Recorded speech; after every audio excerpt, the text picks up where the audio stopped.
Happy Thursday, everybody. Welcome to the Sean O'Connell Show. Brought to you today and every day by our friends at Big Willie's, Utah Sports Bar at 1717 South Main Street. A great place for you to take in a full slate of college football games starting this evening, continuing tomorrow through Saturday, games on Sunday, and even into Monday as week one is upon us. We have made it. The college football season is back for real. All due respect to the week 0 games. That is the aperitif. That is the tiny little when you get to sit in the fancy seats on an airplane and they bring you the nuts, the little bowl of almonds, pecans, cashews that are nice and salty and that are warmed up. That's what week 0 is. And all it does is it makes you a little bit hungrier. The snack gets the saliva flowing, and then you get impatient for the rest of the meal. That's what last week was, and we are here. Thursday night games, and then we get into a real weekend of college football. And you've got until February, you've got football, meaningful football every single weekend. Oh, praise be to all things. Unbelievable that we made it through this offseason. The schedule tonight, for those who are looking to take in a little bit of Big 12 action, is, it's going to leave you wanting. But Nebraska at Cincinnati, it's technically a home game for Cincinnati. It's actually a neutral site game. They're going to be playing at Arrowhead. Nebraska's a 6.5-point favorite. You've got, the Raiola kid, Dylan Raiola, is now in his second year pretending to be Patrick Mahomes, which, by the way, if you haven't watched the videos of the Nebraska quarterback's warm-up superimposed over Patrick Mahomes' warm-up, it is disturbing. He has the same haircut, obviously on purpose. He wears the same number, obviously on purpose. He goes through the exact same physical motions before every game that Patrick Mahomes does. Now, if you're gonna copycat somebody, I guess Patrick Mahomes is the right person to copycat. But now Nebraska is going to be playing on that field. Somebody's going to have to stadium security is going to have to follow Dylan Raiola around to make sure that he doesn't try to break into the Chiefs locker room and steal Patrick Mahomes' jock. Very strange. But we were all 19 years old once, 18 years old once, 17 years old once, however old he actually is. You think you'd be less prone to that level of hero worship because his dad was a college football grade and NFL player, but I digress. Doesn't matter. So Cincinnati, as the Big 12 conference tries to roll out its best foot forward kind of performances, Cincinnati's up against it as an underdog against Nebraska. However, Cincinnati has some freak athletes on their team, especially on the defense. We talked about Dante Corleone. They've got a couple of linebackers. They've got a corner. They've got NFL guys on their team. There's a lot of questions about whether or not Cincinnati is going to be able to do much of anything this year, but hopefully we get a decent performance from Cincinnati because already narratives are being built that are anti-Big 12 conference because of how sloppy that Farmageddon game in Dublin was. Kansas looked good, but Kansas was going up against a Group of 5 team that maybe will end up having a decent year. I don't really know. UT Martin is taking on Oklahoma State at Boone Pickens Stadium in Stillwater.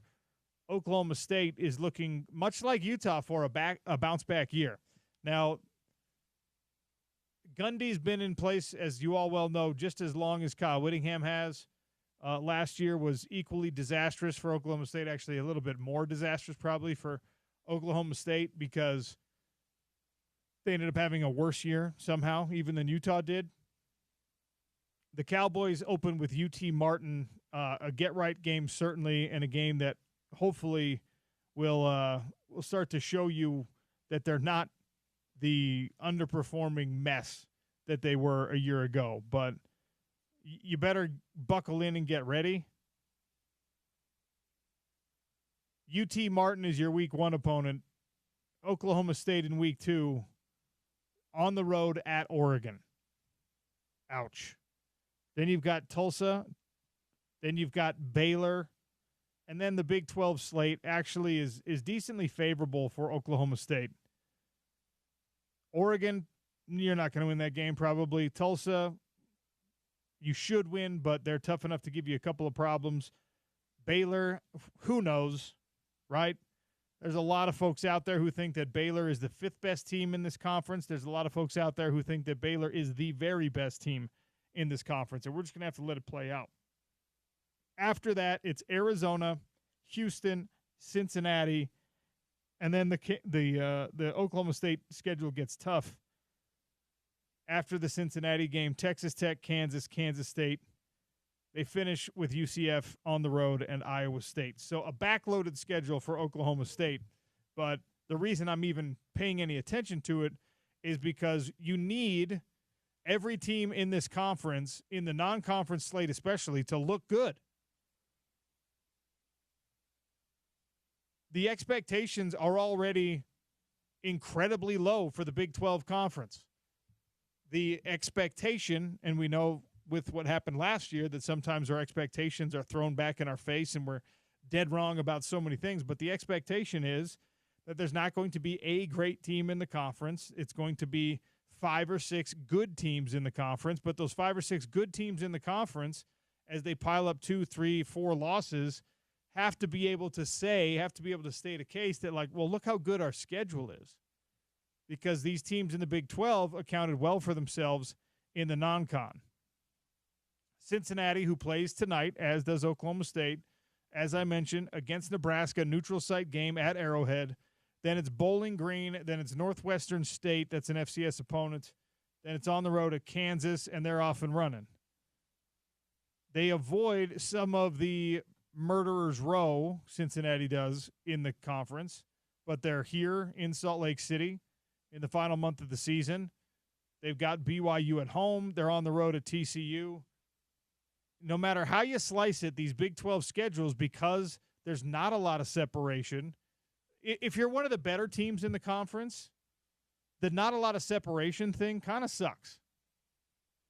Because you don't have an easy out any given week, and you can get beat by any of these opponents any given week.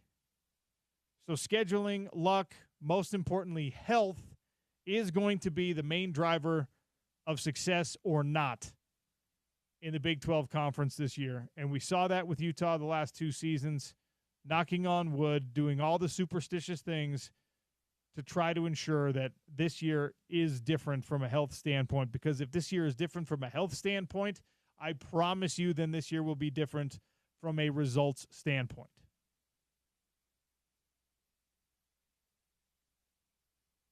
Fun show lined up for you today. Ari Temkin's going to join us in about 20 minutes. Always love talking to the Big 12 insider. We've got Eric Weddle later on in the show. He's joining us at 1 o'clock. And Dishing with Dev, the starting quarterback of your University of Utah football team, Devin Dampier, weekly guest on the program. This will be his second hit. He's about to take his first snaps in a Utah football uniform.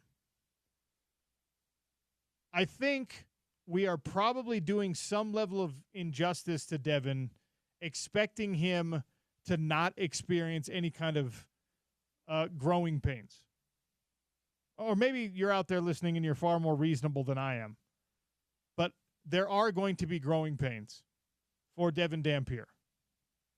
What those actually look like is a better question than whether or not they will happen, because of course they will happen. The stage is slightly different, although he did a great job against Power 4 opponents. The stakes are certainly different because now you're playing for, I mean, at New Mexico, he was playing for a respected coach who was kind of in charge of a rebuild and was able to sell to guys like Devin Dampier that, we can use your talents to bring this team back to prominence, to give this team a little bit of life. And if Devin had been recruited appropriately out of high school, New Mexico is probably not the landing spot. If he ends up at a group of 5 school, it's probably a higher level group of 5 school. More likely, and this is what the transfer portal was designed for, I will die on that hill any day. It's designed for the Cam Wards and the Devin Dampiers and the Cam Scadaboos of the world, where you were under the Dalton Kincaids of the world, where somehow you slipped through the cracks. Which, by the way, with Dalton Kincaid, not to go off on too much of an aside here, I don't understand how that happened with Dalton Kincaid. Like, what were coaches missing? Even if he was not super consistent because of injury in high school, he played at Bishop Gorman, right? That is now one of those factory-type schools that if you have the traits necessary, you should get some kind of an offer, some kind of a look. And perhaps, I mean, we got to get Dalton on at some point. Maybe he was just a prohibitively late bloomer. He was at the right school. He's incredibly well connected with influential people. Like, one of his best friends is Dana White's kid. So you've got a billionaire in your corner, basically, who's in the sports entertainment industry, who could, in a lot of cases, probably make a phone call, at least to like UNLV, and say, hey, put this kid on your roster. And somehow even Dalton slipped through the cracks. But the transfer portal was designed to retcon that. The transfer portal was designed for these scenarios. And still, we got to be fair. I got to be fair to Devin Dampier in expecting big things from him, but not expecting him to be flawless and not expecting it to be flawless right away and not expecting that he won't have at least some of the same issues. Now, I've told you before, if you haven't gone and done it, go back and look at the New Mexico film. A lot of the 12 interceptions that he threw last year were scramble drills that I think are going to be not eliminated wholesale, because you can't make that tiger being Devin Dampier, completely change his stripes. He's never, and I don't think Utah wants this from him, but he's never going to be the guy who just stands back there at 6'4", because he's not, and just kind of surveys, and his shoulders are kind of like doing that clockwork motion where he's like, okay, we're at 3:00, now we're back to 12, now we're at 9:00, and he's scanning across the formation. He's not going to be that dude. And this offensive line is going to be a lot better than what he had in New Mexico, but the pass rushes are going to be better. And he's still going to see, because he's Devin Dampier, he's still going to see windows where, like, Caleb Lomu has sealed his pass rusher to the outside and is just running him off 10 yards into the backfield, okay? Lock the hands on. It's a hold if you pay too close attention to it, but you're not going to, because this is a Utah offensive lineman, right? And he just gets the feet running, and he's taking that guy for a ride. And that guy can get as far upfield as he wants to, because Caleb's just going to keep his backside toward Devin, at least where he thinks Devin is, and that guy's not getting through, right? And then Tongiai is going to be over there, and he's going to have his guy sealed inside maybe, and all of a sudden there's going to be this parting of the Red Sea for Devin Dampier, where he's just like, oh, boy, look at that gap. Let me get through this thing real quick and pick up a 10, a 12, a 15-yard gain, which maybe in reality is an easier closeout or a quicker closeout, because Big 12 linebackers are going to be a lot better than Mountain West Conference linebackers. And maybe instead of a 10-yard gain, it's a 7-yard gain, but it's still a gain. In any case, I don't think I have done a good job of setting the right level of expectation for Devin Dampier, where it's optimistic but also realistic, in that we got to give the guy a game or two or three, and that's a hard ask when you're going up against UCLA, and UCLA is probably going to score some points. Now, UCLA is not going to meet their season average against Utah, I don't think. With Nico at the helm and Tino Sunseri calling plays for UCLA, Tino Sunseri was at Indiana. Indiana completely outperformed expectations last year, especially offensively. They really did some good things. This is a team that should be scoring kind of, that 35 points per game type clip. Easier said than done against Big Ten defenses. So we won't get too far into the weeds about UCLA's performance. But I think because it is the first game of the season and you are playing some new guys on the defensive side of the ball and you are going up against a hyper-talented quarterback specifically, I'm not a huge believer in some of the other talent that UCLA's got, but a quarterback like Nico could potentially erase a lot of mistakes where if you're the first guy that gets to him and you get a hand on him, he doesn't go down easy, so the second guy better be there quick. And that's something that, swarm tackling has been a characteristic of Utah's defenses in the past, but it's something that you kind of have to grow into occasionally. And we're going to have a conversation with Morgan Scally for the Friday show in Coordinator's Corner. The hope is that he feels like his team is ready to go not only from a scheme perspective, but from an execution perspective. From these guys know how to tackle. That's one of the biggest and toughest jobs of fall camp. Finding the right balance and making sure your guys get the reps at how to tackle. I mean, it shouldn't be too big of an issue because we know the talent that this team has, but do they have the reps? I'm talking myself in all these circles on the air, but also off the air when I'm just like, all right, have we done the right thing by Devin, by this offense, by Jason Beck in expecting that touchdown per game average that we're hoping gets added in week 1 against UCLA?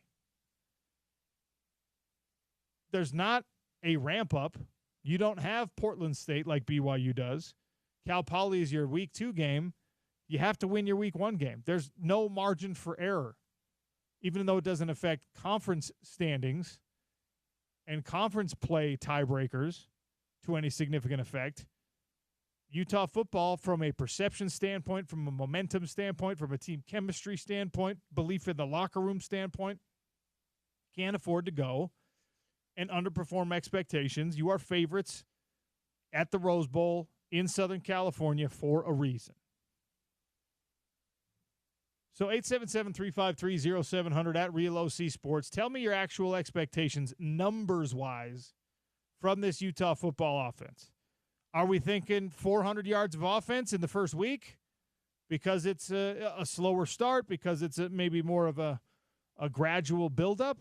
Are you hoping to get 220 yards of passing and 100 yards rushing out of Devin? That's still 300-plus yards out of one player. That's probably still a winning performance. But from a number standpoint, what do you think it takes to beat this former Tennessee Volunteers quarterback, this Indiana coordinator that's married himself now to that talent? Morgan Scally and the Utah defense, again, are going to hold this team into a smaller box than they'll see probably in most games this year. But you have to give some leeway to your own offense that is executing at a game speed, hostile environment, and it's not that hostile at the Rose Bowl, but hostile opponent at least, pace for the very, very first time. The very first time that this experiment gets a field test is Saturday night at the Rose Bowl. And I, for one, have kind of taken it as a foregone conclusion that they're not only going to look great, but they're going to perform at almost mid-season levels. I'm backing myself off of that, still thinking this team will win, still insistent that this team is going to win, but how it looks may be a little bit different than what it looks like the rest of the year. I put a start bench cut on Twitter today that I thought would be predictable. It's becoming less predictable. 877-353-0700 for the start bench cut, at Real OC Sports as well. Start one, bench one, cut one. Best place to watch a Utah football home game. And the home distinction is the most important distinction here, because Rice-Eccles Stadium is an option for you. Your actual home, watching the home game, is, of course, an option. Your own couch, your own TV, your own bathroom, probably the most important equation, your own kitchen and fridge, or social gathering spot, public spot, sports bar, restaurant, that kind of a place. Start one, bench one, cut one. I'm not going to lie. I thought that every single person who responded would say you can't beat Rice-Eccles. I thought this would be the most lopsided of all the start bench cuts. Rice-Eccles, it is. The environment there, the experience of feeling, not hearing, feeling a touchdown, an interception, a strip sack, a fumble, recovery, a big play, whatever. There's an energy to it. There's a vibration to it at Rice-Eccles Stadium. And I was dead sure that all responses would be like, easy, start Rice-Eccles, bench whatever of the other two. But I put it out last night, and I've refreshed it today. 877-353-0700 if you want to weigh in. Best place to watch a Utah football home game, Rice-Eccles Stadium, a sports bar or restaurant, or at your own house.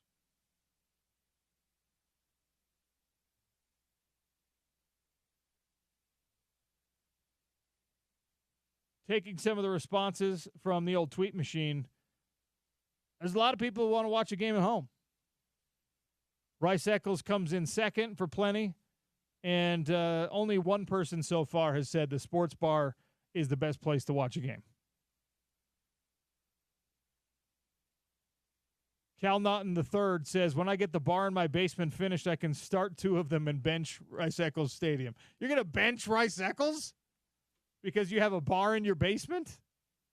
Although we've seen Naughton's son? We've seen some pretty cool setups, home setups that people have.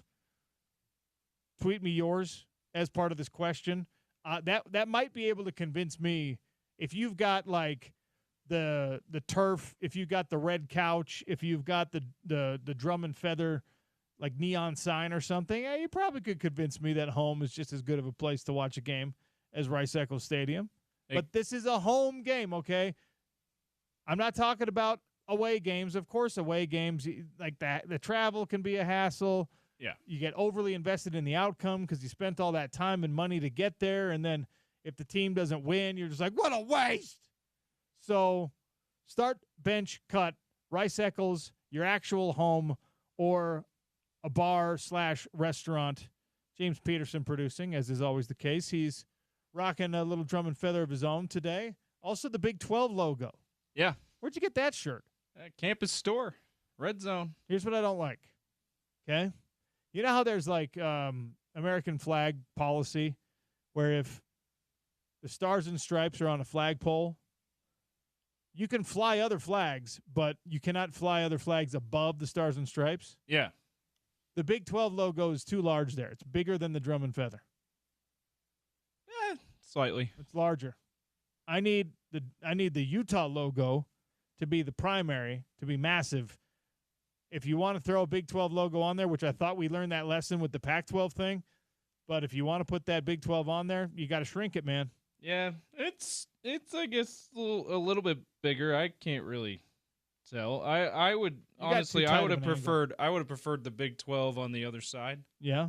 Not right underneath it. Also it looks a little busy, but I wanted a nice red polo with the Utes logo on it, and I'm like, I like the Big 12 logo on it too, but I would have preferred it. It's better than not having one. Yeah. By the way, Cal Naughton III, we need a is just inquiring minds need to know.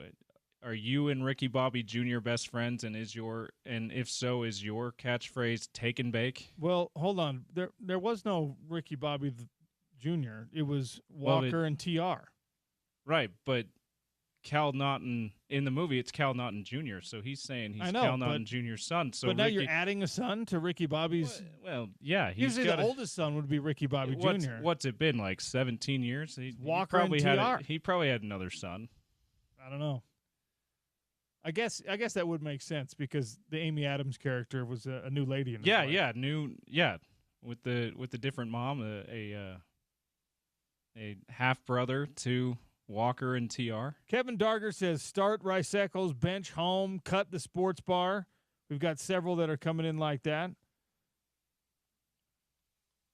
Start home, bench Rice Eccles, cut the sports bar. Now, are we benching Rice Eccles because because there's an expense to that, or are we benching it, or it's maybe however you want to play it? I'm just curious of anyone who's benched Rice Eccles. I'm curious, is it the cost and it's free at home, or is it like the cost and like if you don't have great seats, you don't have a great view anyway? Because I start venue. I start the venue. I'll tell you this. Of any game. The home viewing experience at your actual house is better than it ever was. Yeah. Right?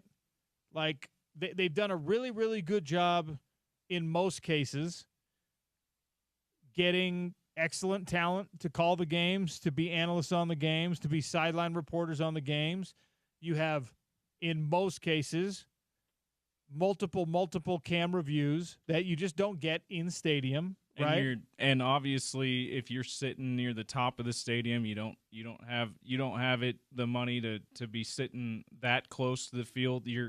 The view from home on TV is obviously going to be better. The view from home, even if you have good seats, is better. Yeah, because you get super smash close-ups, you get the bird's eye view, you get the blimp shot, you get everything. Yeah, the video board in the stadium that gives you that stuff. You have your seat and you have your video board.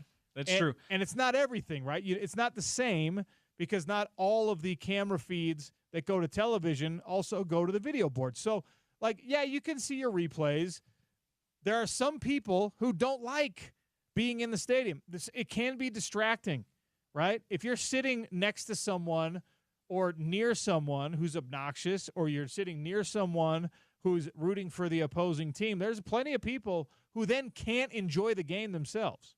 Yeah. So your favorite place to watch a home game, Rice Eccles, your own house, sports bar, restaurant. I also am surprised that I enjoy watching a game, games less than like fights. I enjoy watching certain sporting events at a public venue that's not the stadium. I like, Big Willie's, great example. If I don't have a great home setup, or my family's out of town, or there's not a reason for, like, if I'm going to be sitting by myself at my house watching the game, I'm probably going to get a couple of buddies together if I can, and maybe go down to a place like Big Willie's, go to a sports bar, go to a restaurant. It seems like that's not something, it's not a taste others share. Well, here's what I've gathered has happened with a lot of the modern sports fan, I guess you can say. I think that there's more and more people who get bothered by having to talk to other people while the game is happening, which I think is ridiculous. To be fair, like the amount of complaints I hear about, oh man, I have to watch the Super Bowl with people who don't watch football. It's like, just have a good time. So like I don't understand all the complaints. Like just have a good time. Also, you don't have to be someone that people don't want to be around while you're watching your favorite team play. It's a choice to be that way.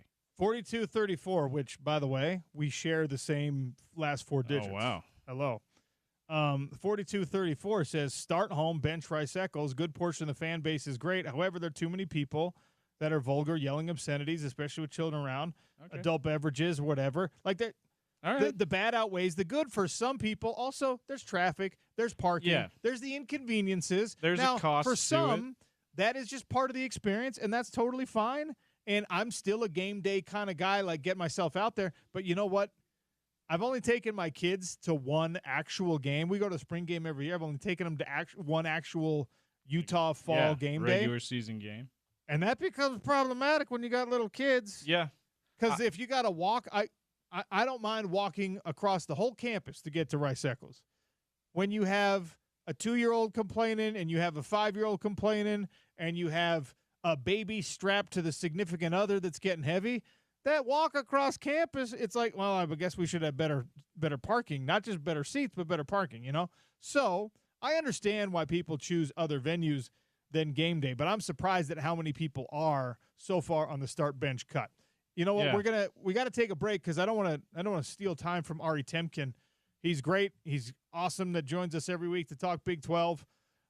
We have some things to predict with Ari, including tonight's action with a couple of Big 12 teams active. Oklahoma State should be fine. Does Cincinnati have a chance against Nebraska? We'll get to all of it in 3 minutes on the Sean O'Connell Show. ESPN 700 and 92.1 FM.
Ari Temkin joins us on the Sean O'Connell Show, Big 12 Insider, TuneIn Radio's Big 12 Network.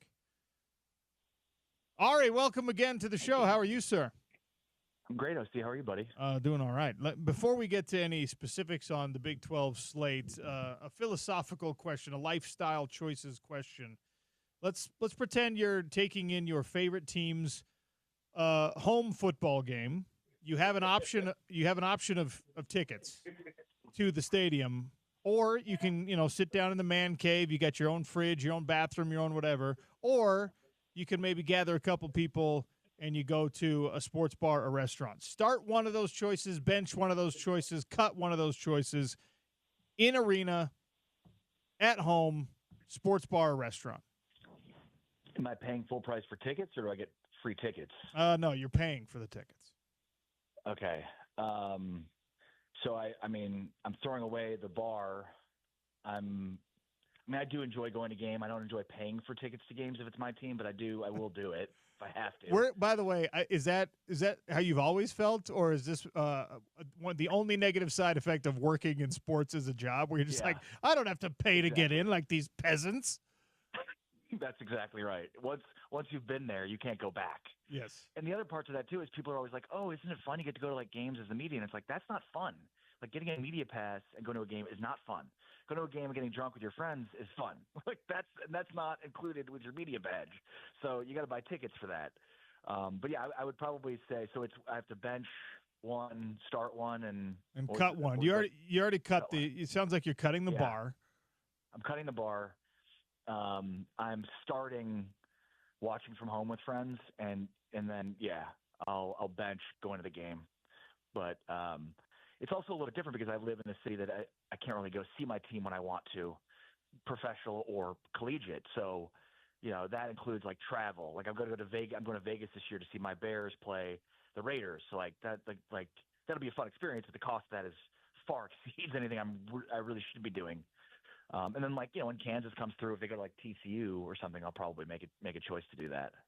That makes sense. And it does change. It's like I'm assuming with this question, we're talking to people who live here in the market, but absolutely when you have to travel to watch your favorite team, I'm a Niners guy. And to go to a Niners game, like the plane ticket costs a lot, but then the parking costs even more than the plane ticket does, which is insane. So the hotel, but having a house full of fans of the same team and like watching the game, to me, like there's nothing more fun than that. You've got, like you said, your own, your access to your own drinks, your own bathrooms. Like it's way easier. Like it's just hard for me to imagine that because I'm a Chicago sports fan who lives in Dallas. So like I do know other Chicago sports fans, but for the most part, it's just like I couldn't, like if I'm in Salt Lake City and there's the Utes game on Saturday, even though it starts at 10 o'clock at night, my time. I think it's is it 9 o'clock your time? 9 o'clock our time, yeah.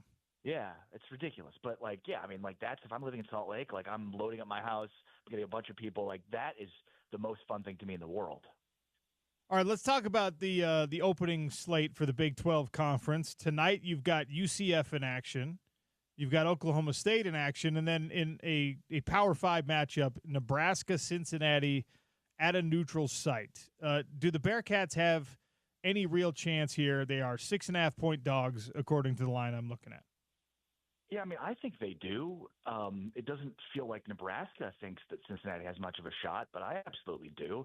I think Nebraska this is probably one of the most highly anticipated season openers in decades. I'm just trying to think back in terms of the excitement for year 3 for Matt Rule, the talent that they have. Like maybe year 1 for Scott Frost, but even then it didn't feel like from a personnel standpoint that they were that loaded.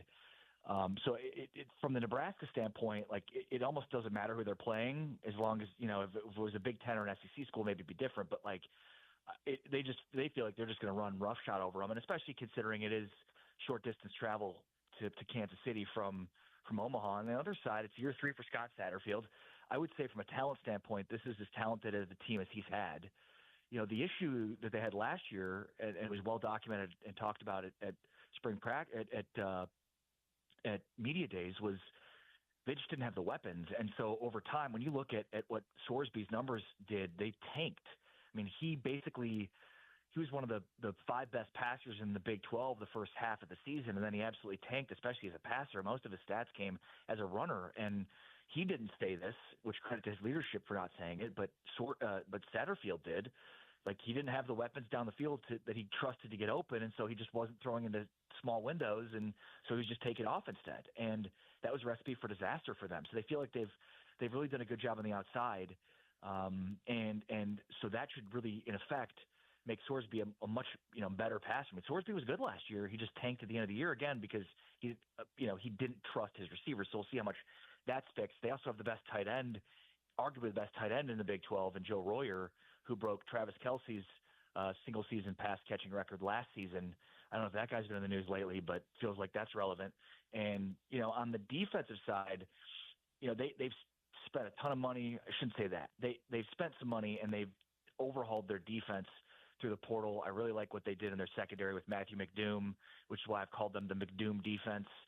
And, look, I think Raiola last year had some issues with turnovers, and you expect that from a young player. But given the upgrade of talent that they have now on their roster, I expect that they're going to take some shots down the field, and I think Cincinnati will have some chance to pick some passes off. Like, this is one of those games that might be able to take advantage of a team that's trying to figure itself out a little bit. I do think Nebraska will win, but I do like Cincinnati to cover the points. Houston, Oklahoma State, and UCF are all taking on, warm-up games. Any danger in any of those for any team? Probably not. I mean, UT Martin, when you look at like schools FCS schools that Big 12 was playing this week, UT Martin, South Dakota, Northern Arizona are the 3 that stand out as being like, I think UT Martin and Northern Arizona are ranked in the FCS preseason. South Dakota's pretty close. It's like those would be the 3 that, you expect to at least put together credible game plans and have quality players. But the biggest thing in the UT Martin Oklahoma State game is the weather. Like, there's crazy storms right now throughout the Oklahoma City, Tulsa area, and into Stillwater. So that'll be interesting to watch for, which is probably why the line moved. I think it was like at 24, 23.5 favoring Oklahoma State, and now it's dropped all the way to 20. So I think bettors think that UT Martin will cover that spread with the weather the way that it is. So that's probably, in effect, the only thing that could really impact that game in terms of keeping it close. And then, going into this weekend in terms of the other FCS opponents, like Northern Arizona or South Dakota, but I don't think Northern Arizona will do much with Arizona State. And then South Dakota, Iowa State, tough with Iowa State coming back from being over in Dublin, but shouldn't be tough enough. Friday night, the games I think are a lot more interesting. Auburn at Baylor. Auburn is a favorite right now, but this should be a close one. Obviously, any opportunity that the conference, the Big 12, has to face an SEC opponent elevates the stakes. The fact that it is probably a more on the beatable side SEC opponent, and Baylor, in some people's metric, is a conference championship favorite for the Big 12. The narratives are already being built against the Big 12. This would help push some of that back.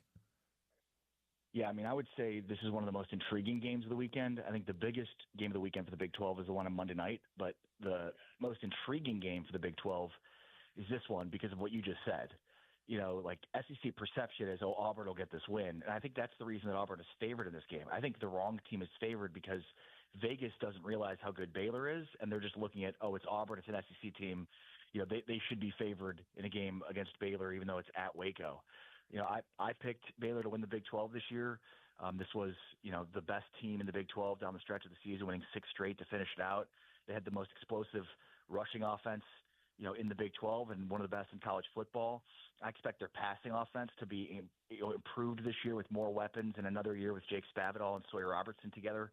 And then on defense, they gave up a ton of big plays. That was their huge issue last year, especially you look at the Colorado game. They gave the big play at the end that cost them the game. If they win that game, they're playing in the Big 12 championship. So, with Aranda having an off season to get better up front, which he thinks he did, especially the interior, and the impact that he believes that will have with his defense on the back end of his defense, they should be improved. And I think that's Auburn's strength is, in their passing game. It should be this year. They've been 71st in total offense the first 2 years of Hugh Freeze, which is inexcusable for an offensive mind. So they bring in Jackson Arnold from Oklahoma. A lot of people felt like he was held back by Oklahoma's offensive system. And then they went out and spent a ton of money in the portal, especially at wide receiver. They brought Georgia Tech's top wideout, a guy at Singleton who, could be an All-American candidate. And they already had a good receiving core, let alone adding two through the portal that are big time players. So like that's the matchup here is how fixed is Baylor's secondary, because they got toasted last year, and like their biggest issue was the big play, especially through the air. And that seems to be, at least on paper, the strength of Auburn heading into this season. So yeah, I mean, this one's tough. I am going to pick Baylor to win it, but I'll at least take the points just to hedge a little bit, because I wouldn't be surprised if Auburn went in there and won. But it's huge for the Big 12 for the reasons you stated. You know, obviously depending on where Auburn finishes in the SEC, that will matter a ton in terms of the perception of the Big 12 based on how this game goes. If Auburn wins and then finishes deep in the SEC standings and Hugh Freeze loses his job, that's going to be very bad for a Big 12 that will probably still have Baylor towards the top. Saturday night, Utah, UCLA, kind of capping off things, 9 p.m. local time kickoff, as we already discussed. It'll be on Fox. There's a couple of late games. Hawaii and Arizona kicks off half an hour before this Utah game does. What's it going to take for Utah to secure the win at the Rose Bowl? Nico's a talented player. Tino Sinceri had a lot of success at his last stop. I don't think it's quite as easy of a marriage as obviously when Devin Dampier comes with his old coordinator from New Mexico, but that mix could be difficult to stop. What's it going to take from the Utah offense in order to get the win here? All right, OC, you're an inexperienced quarterback making his first start for a brand new team and brand new system, and you're going up against Utah's defense. How do you feel? Like, that's a tough deal for Nico week one. On top of that, what do we think? 60-40 Utah fans in the Rose Bowl? Probably, 60-40? Yeah. Yeah. So it's basically a road game at his home stadium. Tough draw for Nico week one. I mean, I like Utah to cover the 6 points. You and I have talked a ton about Utah this offseason, and I think there's flaws, but I mean, I just feel like the other thing we talked about too is how bad UCLA was at tackling. Well, okay, that's a tough matchup with Devin Dampier. Like this, it feels like everything plays right into Utah's hands in this game. Like the strengths of Utah play very much into the weaknesses of UCLA. And again, you've got a really talented quarterback making his first start in a brand new system, who has already shown in the year he started that he's inexperienced and will make mistakes. So now he's in a brand new system, basically in a road environment or at least neutral site environment in his home stadium against a very aggressive get after you Utah defense. Yeah, again, I just don't think will be much of a struggle for Utah in this game. Crazy things happen. Maybe he goes off, but it feels like it's shaping up to be really tough spot for Nico. And then again, defensively, I think Utah's game plan will work to a T in terms of how they want to play stylistically against the UCLA defense that struggled to tackle last year. I think they were like one of the bottom third teams in tackling last year. One of the many reasons I like talking to you is because, I have to force myself to try to be objective, and you just get to look at these games from like, the what's the real story here? And that you framed that one perfectly. Yeah, talented guy, but this is not the defense you want to start it off against. You already alluded to this. Monday night. Sorry. Go ahead. Sorry, real quick, Coach. If you just take stock of where UCLA is as a program right now, like it feels like they've got a lame duck head coach. It feels like they have to pay 10% of the money they're getting from the Big Ten to Cal and the Calimony. Like they don't have the same. It's just they're just in a really bad spot. It feels like they're just in a really tough spot. Hopefully, Utah could take advantage of that for a week one win and then just move on to the rest of the non-con and into a tough Big 12 slate. Let's talk about, you already said this is maybe the most important game of opening weekend for the Big 12 Conference. TCU had the distinction of welcoming Deion Sanders to Power 4 football, and TCU gets to do it again with Bill Belichick in North Carolina on Monday night. Why is this the most important game of opening weekend for this conference? Yeah, and how crazy is that for Sonny Dykes and TCU? Because, I mean, it really is weird how it worked out where they were front and center opening week against, two opponents that you could not have guessed would be in the situations they're in when that game was scheduled. It's the biggest game of the weekend and maybe arguably the biggest game of the season for the Big 12 because it's the only game on Monday night. And it's a week before the start of Monday Night Football. So it is by itself when we as sports fans and football-starved fans are ready for Monday Night Football. So it's a standalone game. featuring Bill Belichick and his first coaching stop in college, like that is must-see television. Iowa State, Kansas State, I think topped out about 3 million, which is not a big number when you look at like NFL games that are between 10 and 15 million on average. I think this game will easily double that, and if it's close, it may get to 10. Because again, just think of I think of fans on the outside, right? Like TCU fans, North Carolina fans are going to watch it. Then you get like some ACC fans or fans of the Big 12 or whatever, like people around, people in Dallas that might have some interest in TCU, but may not necessarily be TCU fans. But like the circle expands even larger when it's, oh, Bill Belichick is coaching North Carolina now. Like now you're getting sports fans that may not even be college football fans at all that are interested and intrigued just to see what Bill Belichick does. So the fact that the Big 12 is going to be so front and center in this game, and the only game of the season where it's going to be by itself in its own window and have that much of intrigue is huge. Now, I hope it goes better for Sonny Dykes and TCU than the opener against Colorado and Deion Sanders went, because while it was a big outcome, I think it really portended what the season would go for TCU that year, the year after winning or playing for the national championship. I think TCU is one of the most underrated, talented teams in the Big 12. They've been at the top of the Big 12 recruiting rankings the last 3 years. And so now those guys are starting to become, key contributors and members. Plus they have, one of the better quarterbacks, probably a top 5 guy in the Big 12 in Josh Hoover. So I do like TCU to win this game, but there's so many unknowns about North Carolina.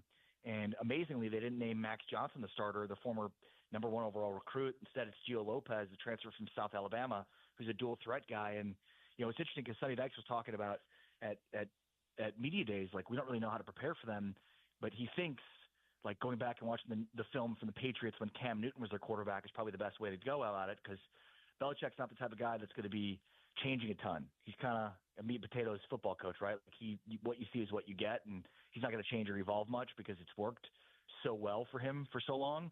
So I feel like some of the unknowns maybe a little bit overplayed here, because he's probably going to be a lot like what he was. I mean, defensively, we know he will.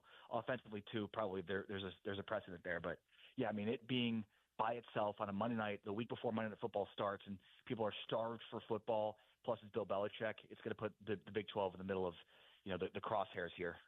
Are you going to get any of the gold digger jewelry that Belichick and his girlfriend are launching, apparently? I mean, what could possibly go wrong about that brand and that brand name? It's a genius idea.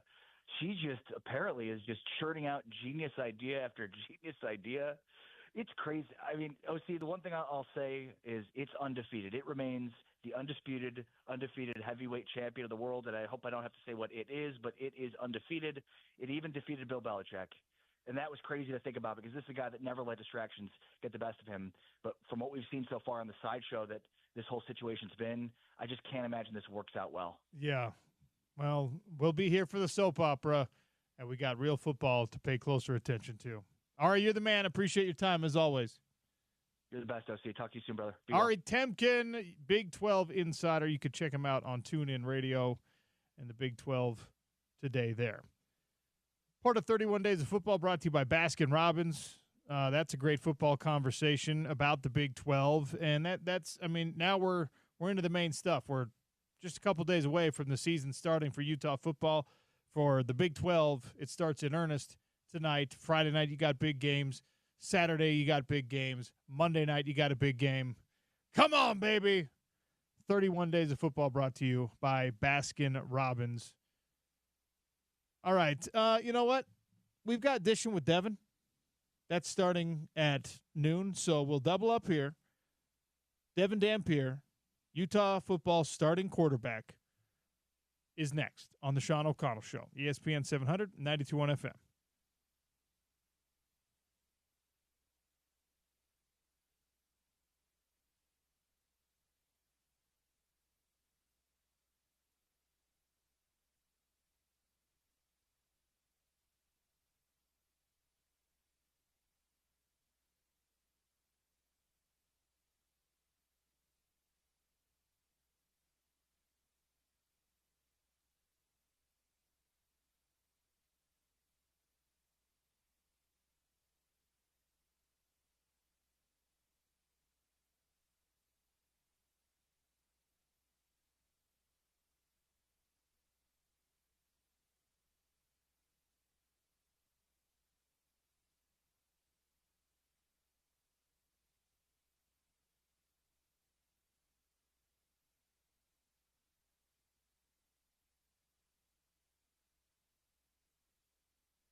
Sean O'Connell Show continues, and something we all look forward to every week now, Dishing with Devin. That's what we're going with for now. Devin Dampier, QB number 1, your Utah Utes, here in studio with us for another conversation about what is coming, and it is game week, Dev. Tell me how that feels for a guy who's about to take his first snaps in a Utah uniform officially. Yeah, it's exciting. We've been waiting for this moment for a long time, since I went in the transfer portal. It's always, what team am I going to pick and play for? And the Utes is where I chose, and, I'm just excited to get on that field. So tell me how this process of game week differs from, spring camp, obviously, fall camp. You do your install, but now it's game week, right? And Coach Witt is a man of routine.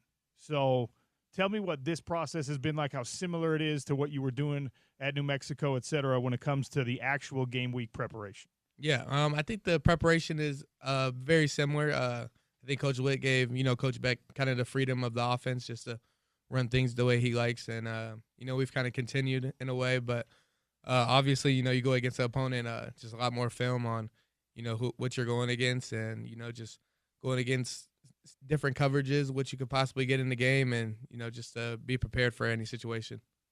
Do you have your first 10 plays scripted? Have they already figured that stuff out? The opening sequence. We ain't got it fully figured out yet, but okay. We're getting there. How collaborative is that effort? Like, do you and Coach Beck sit down and he says, "What do you think about this? What would you like to do here? If we get into what 3rd and 2 here, what are we going to do?" Or is he just saying, like, this is what it is, study this up, let's run it? Yeah, it's definitely a mixture. It's a mixture of what's going to make me comfortable after the first drive, and then also what's going to give us, just details on how they want to play against us and things like that. So it's a good mixture between the both.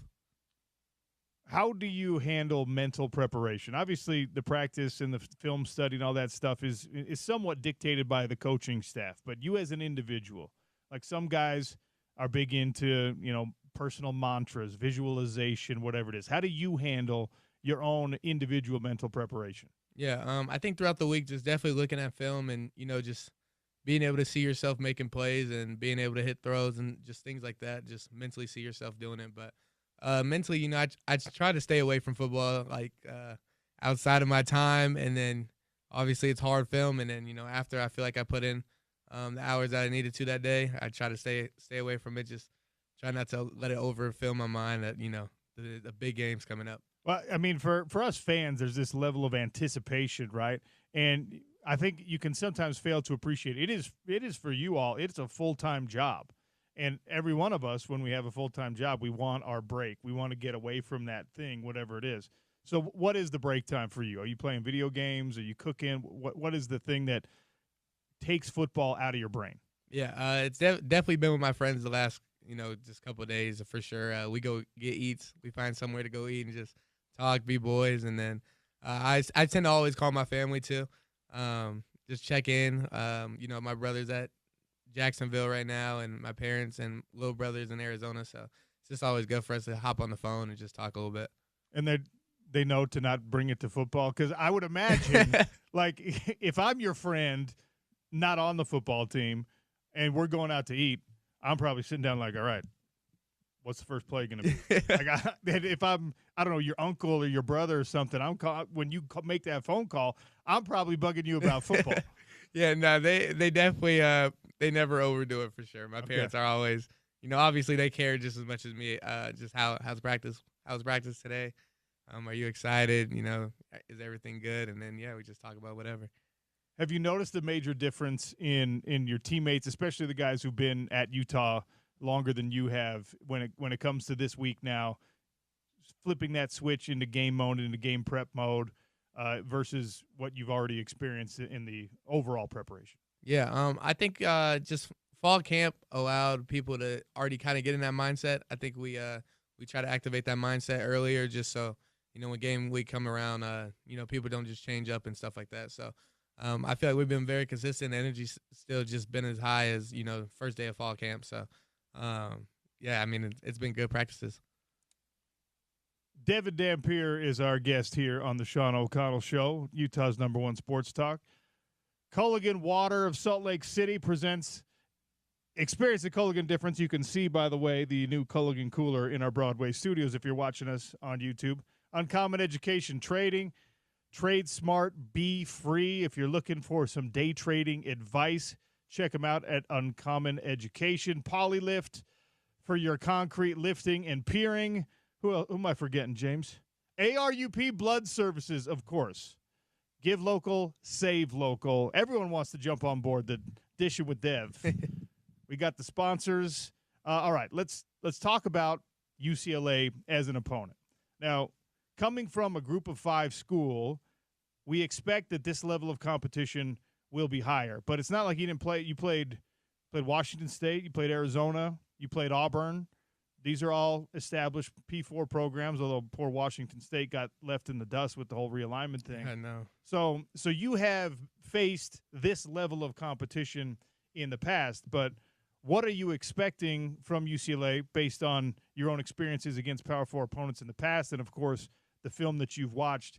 Is it going to be a faster, more dangerous defense than you're used to, or are you already in that mode because of what you've been doing in practice? Yeah, I definitely feel like last year I definitely, played against that already, and I feel like I got better throughout the games that I played in, and just our defense is like that. I back them boys up because that our defense is for real. So I feel like they got me up to speed for sure, and UCLA is going to be a good team. They got a lot of new players, so not fully sure what the player that's going to look like, but just going out there and they're going to ball out just as we want to. We always try to articulate what the difference is when you level up, right? When you go from high school to college football, it's a massive jump. Never had to do the college to NFL, but everyone tells you that it's a massive jump. The difference in levels between FCS, Division I, Group of 5, Power 5 is harder, I think, for people to truly understand. The difference. Yeah. How significant is it? And what is the biggest difference? Yeah. I think obviously the biggest difference is always the trenches. I mean, yeah. The linemen get about 2-3 inches taller, and yes. the defensive side, they're 2-3 inches taller, and they're also running, closer to your speed, closer to the skill guy speed. So that's probably the biggest jump, and then just the consistency and just the knowledge the players have on the field. You could tell linebackers are a little bit more able to read your eyes and just kind of know coverage a little bit more when you play against the higher levels, and just corners and safeties, just a lot more consistent every play. The quarterback situation at UCLA is not all that different than the quarterback situation at Utah, right? Transfer comes in, a guy that everybody in the country was interested in. Nico ends up choosing UCLA. He didn't bring his coordinator with him, but he does have a new coordinator. You're playing against the defense. But, it's a quarterback matchup. It's dueling it out against the guy who was a 5-star prospect and all that. Does that mean anything to you? Do you internalize that at all? Do you look across and see, I'm going to outplay that quarterback, or is it more about the safeties, linebackers, et cetera? Yeah, obviously for my part, it's always just about the defense and, let's go score points. But, that's why you love playing against other good quarterbacks. You love to be in the game, and, you guys are going back and forth. And, the competitive nature in me is, I always want to come up on top when it comes down to me and another quarterback. It's still early enough in the week. So, you're not mentally all the way in game mode yet, but are you nervous? I'm talking about on game days in general. Are you someone that, you wake up and you got a little bit of jitters, you got to go get a run in order to get it out? How do you handle actual game day and the nerves or the pressure associated with it? Yeah, for the most part, like I really don't talk too much during game day. Okay. At least just leading up to the game. Obviously I try to help. When I talk to other players, it kind of helps me get my jitters out. So definitely before the game, I make sure I go up to, all my guys and just make sure I give them small talk, and normally they give it back. And, that just tends to get the nerves out a little bit. And, when game time comes, I pray before I get on that field and got to be ready. You know what I'm saying? We were talking earlier in the week about the level of expectation to set for Utah football, the level of expectation to set for individual play. We have never seen, I mean, I don't know how much you all are paying attention to it, but Spencer Fano is getting more love in a preseason than any Ute probably has ever gotten. ESPN's list came out. He was the 7th best overall player, regardless of position, in all of college football. Now, what little I know about him, he handles that as well as I can imagine from an external perspective. You're a lot closer. You have these locker room conversations. How much of the expectation on certain individuals, yourself, Spencer, Lander, etc., is even part of the conversation? Yeah, I think us as a group, we're very down-to-earth guys. Even just hanging with them, there's never you never get the feeling of, somebody's trying to up you or someone feels like they're better than you. That's just something we don't live by that. I think they're great people, honestly, and they don't let the preseason get to them too much at all. They know that just like me, this is the year. You just got to prove that to be right. So, just talking about Spencer, I think Spencer's one of the most humblest guys I know personally, and just the way he goes about practice and the energy level, and he's never slacking. He's always doing extras. So to be in that category and continue to grind and chase it, I love it. Can you see that as a real possibility that when it's all said and done, when we're talking, in December, he is the best offensive tackle or the second best offensive tackle in the country? Yeah. That's not shocking to me at all. I fully believe that's what's going to happen. What about Caleb? How far behind is he, if he's behind at all? They go back and forth. They're always, we're on the same team, but when competition and stuff goes on, they're always going against each other. So it's fun. It's fun to watch, and I think they're kind of neck and neck. They're getting there. The last conversation we had, you told us that you squatted 595 pounds this summer. I don't know if you saw the social media reaction to that. People were like, that can't be real. That's really? I mean, obviously Utah fans were like, oh, hell yeah. Our quarterback's got that kind of strength. And fans from every other fan base were just like, that's a lie. Really? Which is the exact reaction that you would expect. But of all the things that came out of that conversation, I was laughing that was the thing that really stuck out for me. Yeah, that's funny. That's funny. Yeah, I don't know why a lot of people don't believe I can do it when I first say it. It's kind of funny, and then a video gets leaked or something. Somebody sees me squatting, and they're like, "Oh, no way." So I want to try to do that with every one of these conversations. Devin Dampier ran a 4.14 in the 40-yard dash. Just let's throw out some shocking numbers and scare people or something. See if we could get those to go viral, James. That don't actually. Devin didn't say that. That was me being facetious. Everybody. 4.14. Don't put that. Don't put that evil on Devin. That was me being ridiculous. All right. When you watch this UCLA team on film, is there any player or players that jump out at you? Coach Witt gave a couple guys, and coaches always use numbers, of course, because that's all, they don't care about names. Number 58, you got to watch out for that guy. Have you noticed anyone on this UCLA defense that you're like, all right, I might have to pay a little bit more attention to where he's at? Yeah, I think just breaking down, just obviously you got player by player. Our guys do a great job of breaking down each player. So, I think there's definitely some guys that jump out for sure. And I mean, I love competition, and I think when they stand out, that it's gonna help me have a more competitive game as well. Have you been to the Rose Bowl before? No, I have not. It's gonna be my first time. So it is beautiful. It's wonderful. The views. It's great. The strangest thing, and I'm sure maybe you guys haven't talked about this. There's probably going to be as many Utah fans there as there are UCLA fans.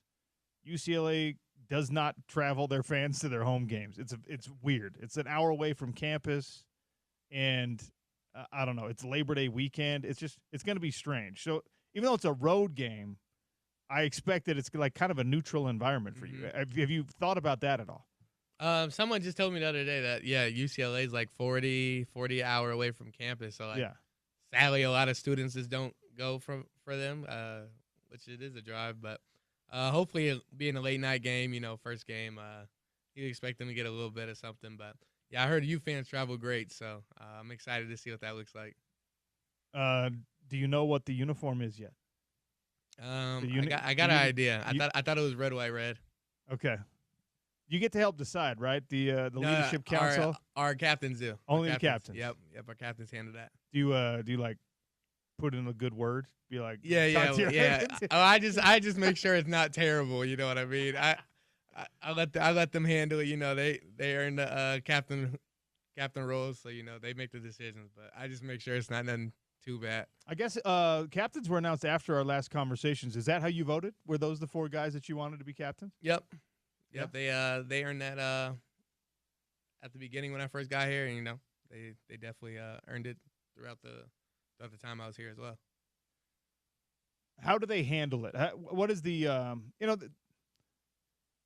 traditionally captains are guys that are willing to be vocal, but not always the case. The Utah teams I was on, Alex Smith was a captain, didn't ever say a word.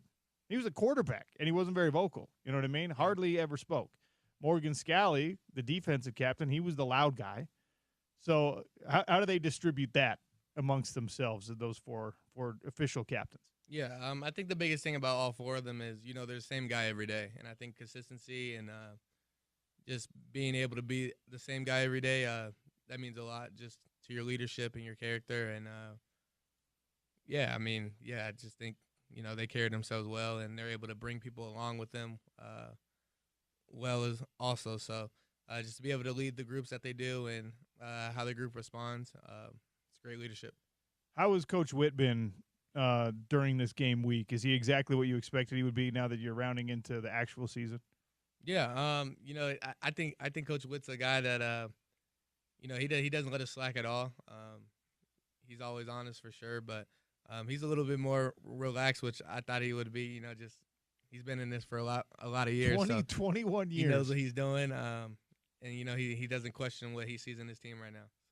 Which of the defensive coaches do you talk to most? Because obviously, you know, a lot of your work is done only on the offensive side of the ball, but the dynamic usually exists where one defensive coach has a certain thing to say, or whether it's friendly banter, trash talk, actual constructive criticism, whatever. Which defensive coach has had the biggest impact on your time at Utah so far?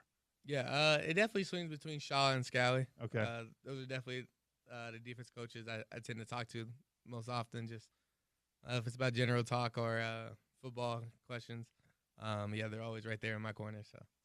So I'm throwing Devin Dampier's name out. You cannot be the player of the game. You cannot be the offensive MVP for this first game of the season. You can't vote for yourself. Who's it going to be? Who's going to be the guy that is most productive in a Utah uniform? Who's going to be the guy that puts points on the board against UCLA? I think our running back should definitely get in that end zone. Yeah. I definitely think with the way our offensive line is and the way our running backs is, handing the ball off should be pretty good this game. So I'm expecting them to snap. And I know we talked about this before, and you probably get asked this question every time someone puts a microphone in your face, but Coach Witt last week, or at the press conference this week actually, was asked about your role in the run game and how it was going to shape up, whether it was going to be scrambling versus designed runs. And he characterized it. He said, well, let's just start with 50-50. That's a good place to start. He is going to be active in design runs, but sometimes, you know, he's just going to take off and improvise and use his legs because that's one of the weapons that you provide for an offense. Is 50-50 about the way you see it? Is that the right split? Yeah, for sure. I think I have a natural talent of being able to run the ball. So, you know, when the quarterback's able to run the ball, the numbers are, you know, a lot different. We get a +1 on our side. So, you know, runs are very efficient in that way. And, yeah, just scrambling, you know, defense is allowed to be good sometimes, and sometimes they do cover to play well. So, and, I mean, with my O-line, we're just going to see how much I have to really scramble. Sometimes, like, scramble is just sitting back there, and they're blocking for a long time. But, yeah, I mean, anytime I need to pull that ball down, I'm going to do it. That was when he said that. My reaction to it was, if it's 50-50, I'll be surprised because this offensive line is supposed to be better than you having to take off Yeah. 50% of the time. Now, I want to see you run the ball. I want to see you use your legs, but I'm also not on passing downs. Yeah, right. On passing downs, I want him sitting back there for 6 seconds, 7 seconds, getting the ball out or whatever, because no defensive backfield can cover for really more than 5. In my opinion. Right. Yeah, no, it's a long time for them to be covering, so the scrambling is definitely a great plus. Are your receivers now that it's game week? Are they campaigning? Are they ramping up the hey, I'm going to be open. Hey, this matchup is really good for me. Is anyone positioning themselves in your subconscious like make sure you find me, whatever? Yeah, I think I carry my way. I think I carry myself in a way where like they don't say that to me. So, but you won't hear that from guys. Yeah, but I definitely give them that. I definitely tell them like I've been seeing you get open this week. Like keep it up. Obviously when game time comes, I'm gonna trust you on that field. So I always give them that reassurance. How's the kicking game look? Great. Tell the truth, Devin. I think if I get to the 40, I think we're we're getting 3 points. So Really? yeah. So that's a 57-yard field goal. Yeah, I know. We got some. Don't get me excited about I know. something. I'm just saying. I think if I happen to have a bad drive, I think we're gonna get bailed out quite a bit. Okay. Yeah. It's one of those double-edged swords, right? Because you don't want to have to rely on a kicking game, but it's wonderful if it's there. Yeah, for sure, and I think it's there for sure. All right. Well, we're looking forward to it. A last message from Devin Dampier to the Utah faithful, the fans out there who've been waiting months and months and months to see what this version of a Utah offense with you at the helm is going to look like. Tell us. Yeah, I mean, again, it's gonna look very exciting. I think a lot of players have been showing out and preparing for this moment, so it's definitely gonna be a team effort to get this win. So it's gonna be fun. How many points are you guys going to score against UCLA? I mean, my goal every game is always 3 passing, 1 rushing, and my running backs get 1 or 2. That's just always my mindset. But, yeah, I mean, hopefully we hit that. Okay, so if the running backs get 2, Devin gets 3 passing and 1 rushing, we're talking about 40-plus points in this game for Utah. And as we talked about when we went through everything by the numbers, if this team scores 40 points a game, that's with the defense that we expect, that is at least a 10-win season. Yeah. Let's go. Let's go. Thanks for coming in. Yeah, I appreciate it. Dishing with Dev. Dishing with Dev. That's what we're calling it now. Devin Dampier, starting quarterback, just a couple days away. Just hold your breath a little bit longer. Christmas is right around the corner, ladies and gentlemen. Conversation with the starting QB is brought to you by Culligan Water of Salt Lake City. Experience the Culligan difference. Uncommon Education Trading. Trade smart and be free. Polylift Concrete Lifting and Piering. And ARUP Blood Services. Give local, save local. Thanks, Dev. Thank you. That's Devin Dampier. Lots left to get to on the Sean O'Connell Show. ESPN 700, 92.1 FM, proud part of Utah's ESPN Radio Network.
The Dishing with Dev video of the interview is up right now at ESPN 700 Sports Utah on YouTube.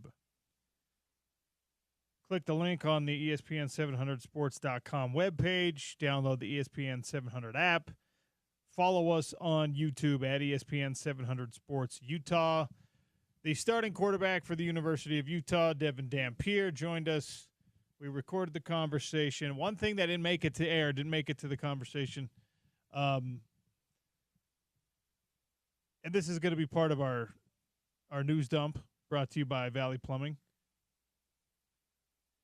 New Mexico, as everyone's starting to announce they're rolling out the uniforms for this year, New Mexico has brought back a throwback uniform that makes New Mexico football look cool for the first time.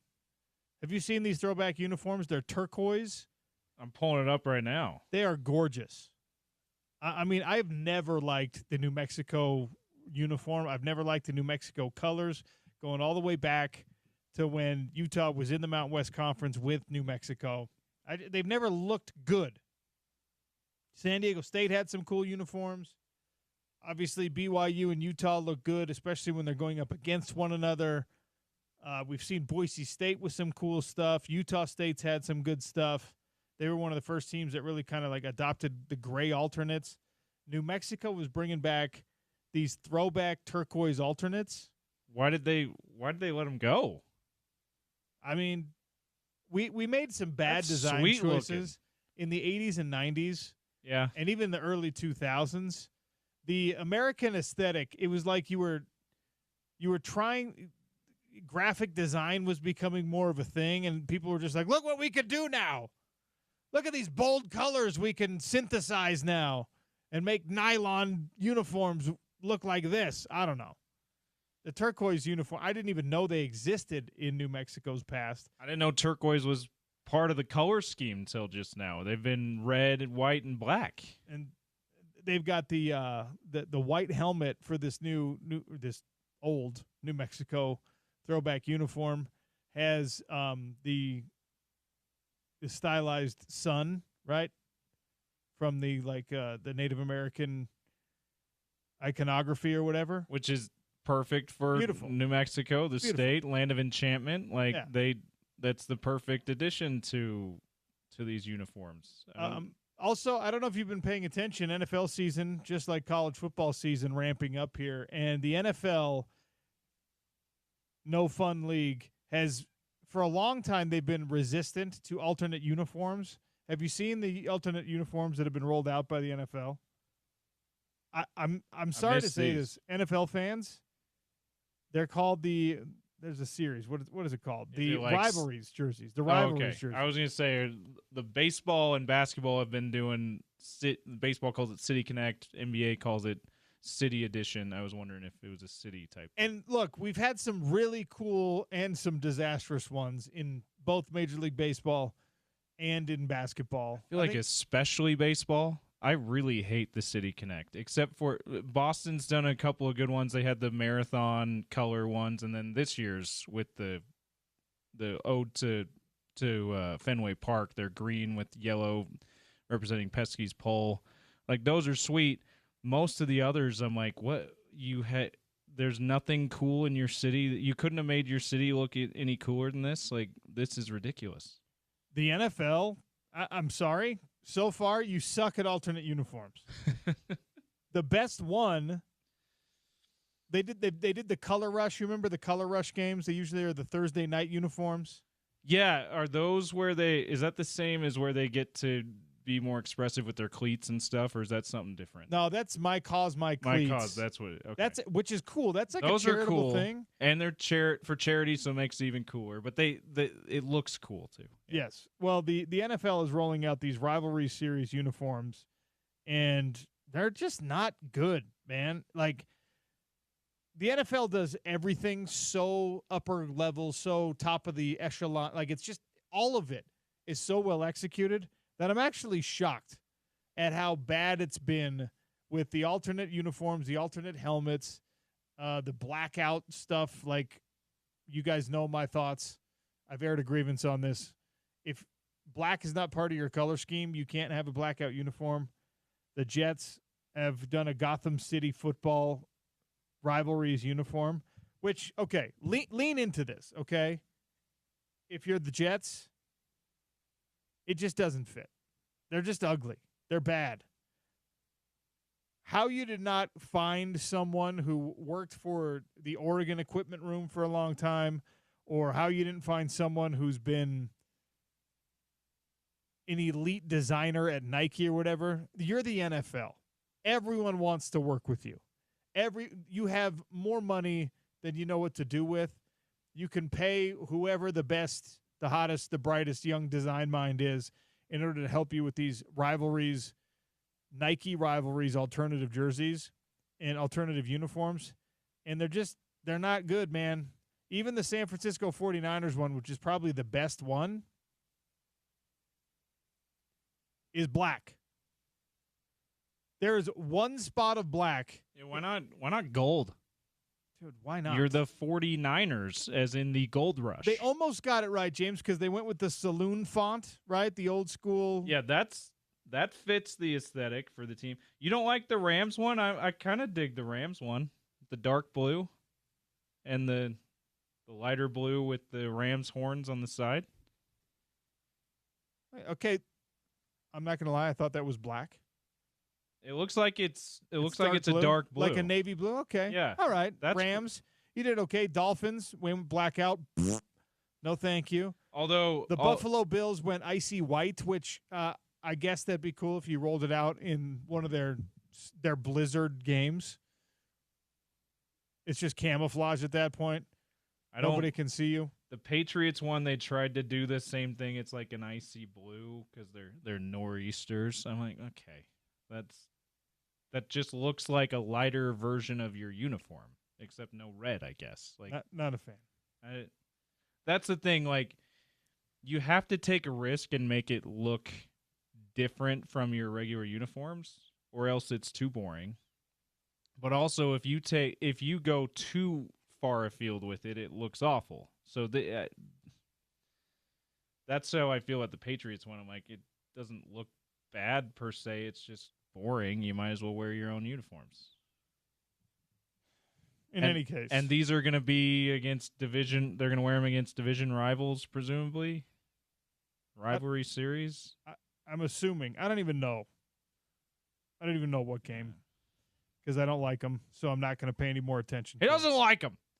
I'm the old man yelling, "Get off my lawn!" and shaking my fist at the clouds right now. Airing of grievances 25 hours early. Is that what we're doing? That's not what we're doing. Okay, it's not a grievance. By the way, Eric Weddle is going to join us in 20 minutes on the show. His first weekly check-in, as he prepares for another Rancho Bernardo Broncos game as the head coach. Yeah, it's actually all Rancho Bernardo Broncos talk. He specifically said he cannot say anything else. So guys, so I'm gonna because he's probably not listening yet. He's a very busy guy.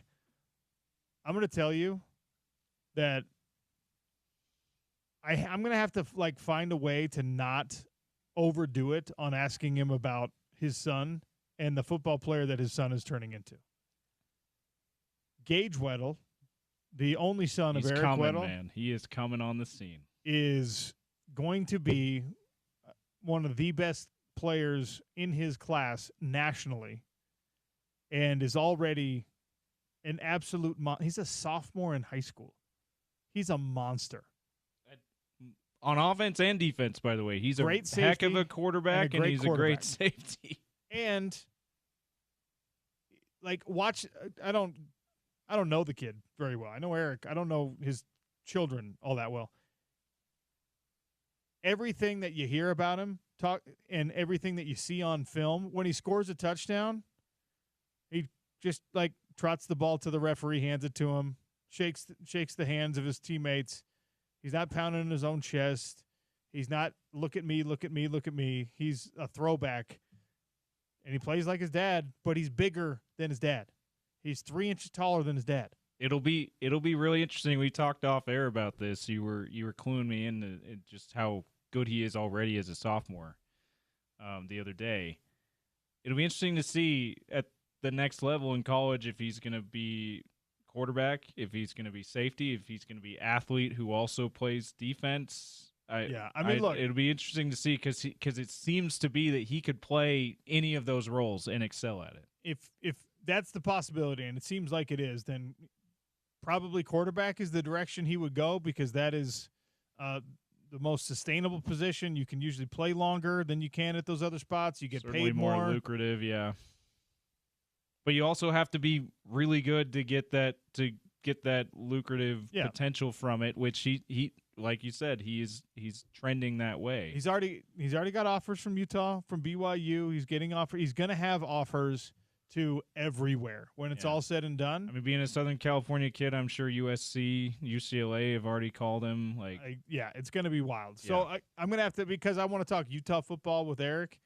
We're going to, he's proud of his son. We'll touch on that kind of stuff, but it's going to be hard not to just be like, so where's he going to go? What are you going to do? Because he got 2 more years after this one for him to make that decision. All right, and another news dump item here. Deion Sanders, who is still one of the most interesting voices you're going to hear in college coaching circles. He has pitched something that goes along with an expanded college football playoff. Nick Saban was like, I don't want automatic bids. I don't like that. You got to earn your way in, et cetera, et cetera. He knows that his former team and all SEC teams and all Big Ten teams have a leg up. So, they don't need automatic bids. Automatic bids, I think, actually hurts the SEC and the Big Ten. I think it helps the Big 12 and the ACC, depending on the number that you can negotiate for. But the automatic bid thing, we'll see if it sticks. Deion Sanders was asked about the upcoming college football playoff changes and said, hey, what about bonuses associated with this for players in revenue sharing and in NIL? Now, Coach Prime, one of the reasons he is getting so many great recruits, even I'm not just talking about Travis, I'm not talking about his own kid. The Seton kid, his starting left tackle, was the number 1 player in the land and has stayed at Colorado with plenty of options to go elsewhere. One of the reasons that Deion is still able to recruit at an incredibly high level in the transfer portal and with high school kids is because he is not shy about saying that, look, the guys that I'm targeting, they're on a different level. They're professionals. They're guys who want to get paid for this game. That's how Deion was when he was young. He knew when he was in high school he was going to be an NFL player. And he was getting illegal money probably when he was in college, because all those guys were back then. So he's not shy. What are you saying about Bobby Bowden? He's not shy about saying, I'm going to get you guys as much money as I can. And he's done a great job of that. Not only for his program, for the players individually. These guys have cashed big deals because of their association with Deion Sanders. And he is, again, one of the only coaches out there who makes it a point, whenever he's on a national platform and has a big microphone in his face, he makes it a point to say, I want to pay these guys more. How do I get more money for these guys? That's why 4- and 5-star athletes, because those are the people who are going to make money in college, they're going to continue to gravitate toward Colorado. NFL players on his staff as assistant coaches, longtime NFL players. I saw Domata Peko tweeting about, I don't know how long he was in the league. He was in the league 10 years, 10 plus years. I didn't know he was on the staff. He's already got Warren Sapp on the staff. He's got Warren Sapp and Peko on the staff together. Like, Sapp, one of the all-time best defensive linemen. Domata was a great defensive lineman for a decade in the NFL. They're on the staff together, so that is going to draw guys in. And the fact that Deion, even when the soap opera has calmed down, because it has, that Deion is going to make it a point to say, get more money into these guys' pockets. That is going to push families and players that are in that 4- and 5-star category that are already thinking about this financially. That's going to push them towards Colorado, even if the wins and the losses don't immediately translate to the kind of hype that everyone hopes it does in Boulder. This is a dude who is pushing the business side of things for these players further than most coaches are willing to.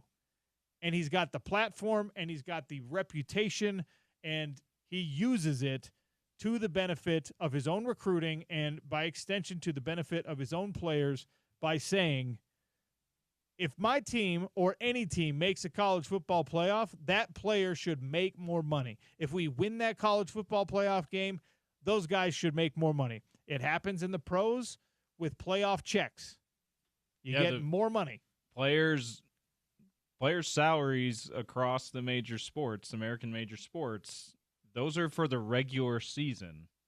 They don't get any extra. That salary does not include playoff games. So the money they get are these playoff bonuses they're just extra incentives for doing well in the playoffs. So it's a great system in the pros. It does make a lot of sense for this year of college football too.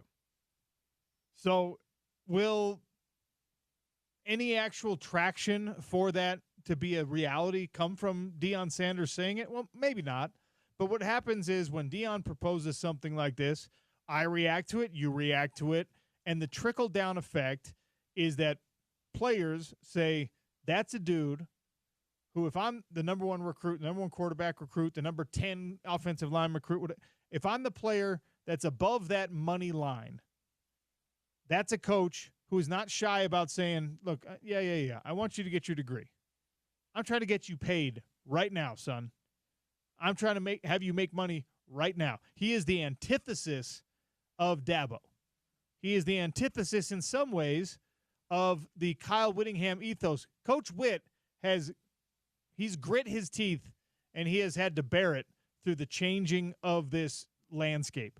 And they've done a really good job, and he's been as adaptable as anyone could expect him to be, and he wants his players to get paid because he wants to stay on an even playing field. Deion's like, yeah. Education, cool, fun. Get a degree sometime. I'd rather have you leave here a millionaire. And that's what he's doing for these guys. And by the way, it's working. That offensive lineman I was referring to, that Jordan Seaton kid, 5-star athlete coming to Colorado, stayed at Colorado this whole time. You know what he drives to practice? Drives a Rolls Royce to practice. Rolling in. Does that matter to me as a parent? No. Does that matter to me as a player? Well, yeah, obviously, I would have. It would have. And there's a lot of parents out there that are just like, yeah, get my son that money, get it right now because he deserves it, because they know the amount of money coming in with college football. So, and you know what else? Have you been watching the Dallas Cowboys documentary, The America's Team? I haven't tuned in yet. I just started watching last night. Do you like it? And yeah, it's really cool. And I hate the Cowboys, but it's really cool to see the behind the scenes storytelling. Yeah. And in the very first episode, Jerry Jones, he states, he's just like, I realize I can make this into a soap opera 365 days a year. Deion does not have the benefit of Travis Hunter drawing attention to his school, does not have the benefit of his own son drawing attention to his school. He's on his own now. It's him that is the star name on the marquee, and he knows I can get people talking about me and talking about my program if I go give him a quote on something like this. No such thing as bad publicity. He understands the value of a news dump more than most coaches do. He will say, watch, anytime, if Colorado loses 2 in a row this year, watch Deion Sanders come out that following Monday at his press conference, that following Tuesday at his press conference, and say something that gets everybody talking about Colorado football. As soon as you want to turn away and say, never mind. He played for Jerry Jones. He knows exactly that formula, and he has made it work to his benefit at a place like Colorado. Great stuff from Deion. Yeah, and the thing about it is, just about every time he talks about we should institute this for the future of college football, it's good stuff that you really can't disagree with. I mean, it's a good point, because it's not just him pulling something out of his you-know-where and being like, pay attention to me. It's like, no, this could be good. Actually, or it's actually something that he can make a case that he actually believes will be good. And if you disagree with it, you have to articulate your argument why you disagree with it, not just something like, Deion, that's stupid. It's nothing that you can dismiss offhand. Yeah, we talked you reacted to his Big 12 Media Days press conference where he said a couple of things that disagreed with, like salary cap in college football, because it felt pretty disingenuous because, okay, now you're saying that because your son's not playing there anymore. Your sons aren't playing anymore kind of thing. But, like, the idea is not something you can just dismiss out of hand. There's a lot of people who have personalities like Deion Sanders who the only merit they have is they have a big personality. The things they actually say are actually pretty ridiculous. That's not the case with Deion Sanders, which I really respect. All right.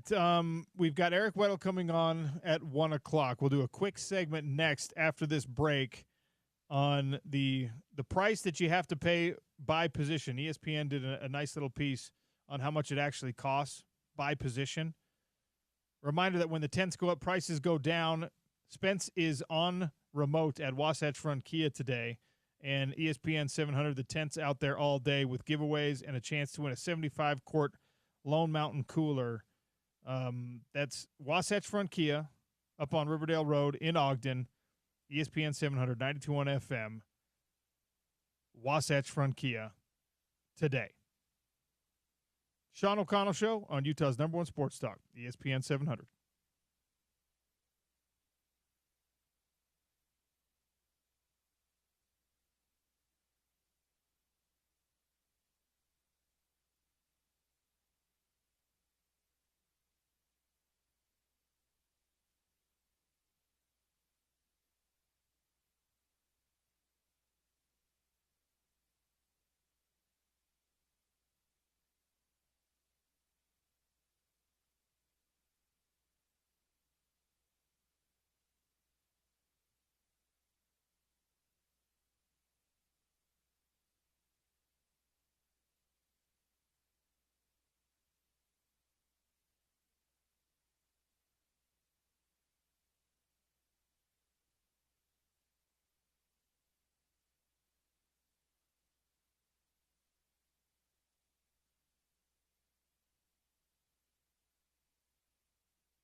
All right, Eric Weddle's going to join us in just a couple of minutes.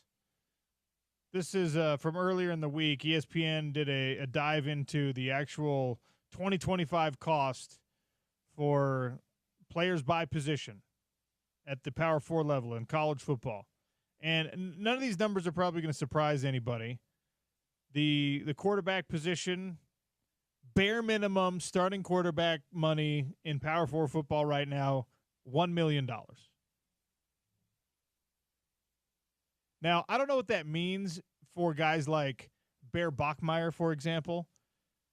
Transfer brother comes in, right?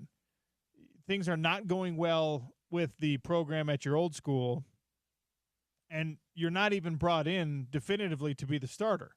I don't know how you divide up the funds. I don't know if you get your three quarterbacks in the race. You say, hey, McKay Hillstead, hey, Trayson Bourget, hey, Bear Bachmeier. Whoever wins this, we're going to pay $1 million this year. I really don't know.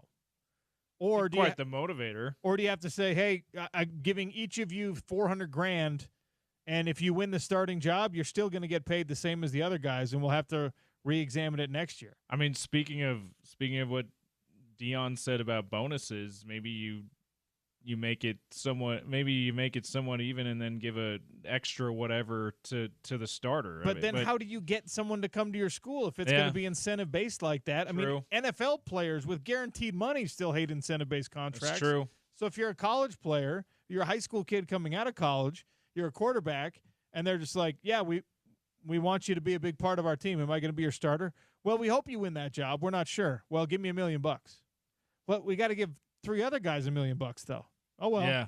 I really don't know how it works. Yeah. Running backs $300,000 to $700,000, wide receivers $400,000 to $800,000, tight ends $200,000 to $400,000, and that one the blurbs kind of go on to tell you it really swings up and down. Offensive tackle $500,000 to $1 million. This one is very interesting because we're talking Utah football here, right? Spencer Fano and Caleb Lomu are both first round draft pick grades. Okay? Spencer's being talked about as the best tackle in all of college football. If the average is $500,000 to $1 million, what is Utah paying that guy? And what is he paying the guy on the opposite side of the line? You're now talking about three players on your offense when your quarterback, your two starting tackles are in that $1 million range. Yikes. And I don't say yikes in a bad way. I'm just saying yikes in a, hey, have fun, Bobby Blecken. You got to figure this out, dude. Guards and centers, $300,000 to $700,000. Edge rushers, $500,000 to $1 million. D tackles, $300,000 to $800,000. Linebackers, not as lucrative, $200,000 to $500,000.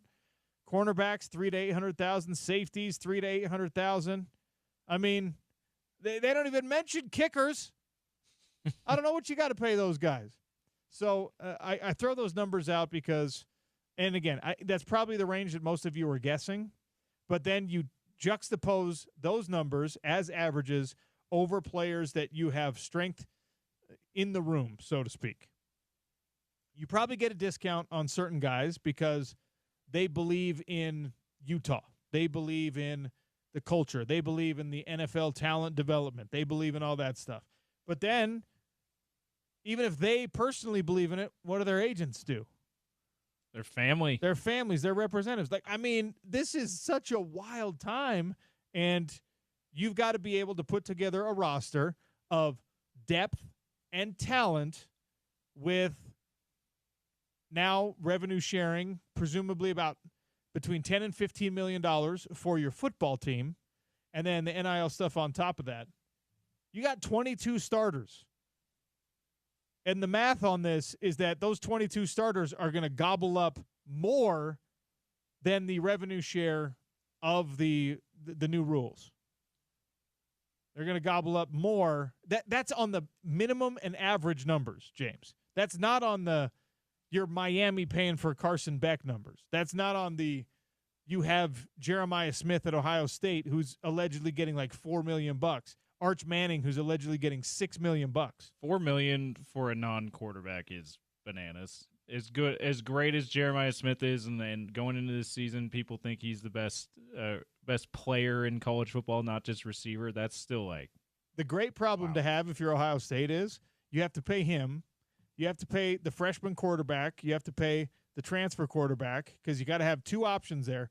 And by the way, you have maybe the best defensive player on the field. You got to pay him at the very, very top of that market, so that's another $1 million. They can afford it, but it's just a different equation than what we're used to talking to. Yeah, it really is.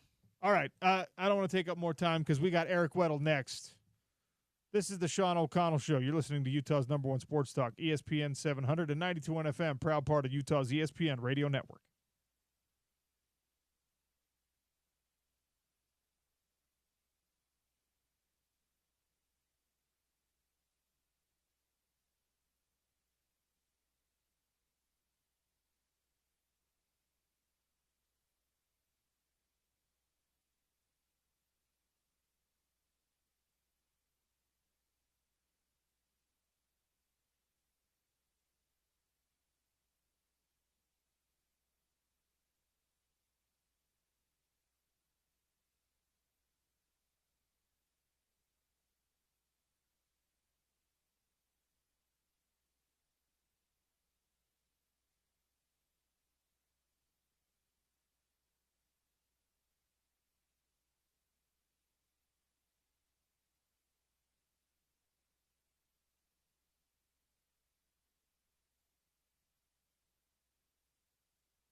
Hour 3 here on the Sean O'Connell Show on a Thursday. College football season, week 1 action begins tonight. You got 3 Big 12 teams in action. Utah's got UCLA on Saturday night. Football season is back. High school football season's been back, and we're lucky enough to welcome the head coach of the Rancho Bernardo Broncos and the Utah football legend, the future NFL Hall of Famer, if I have my way, Eric Weddle joins us on the Sean O'Connell Show. E-Dub, welcome. How are you?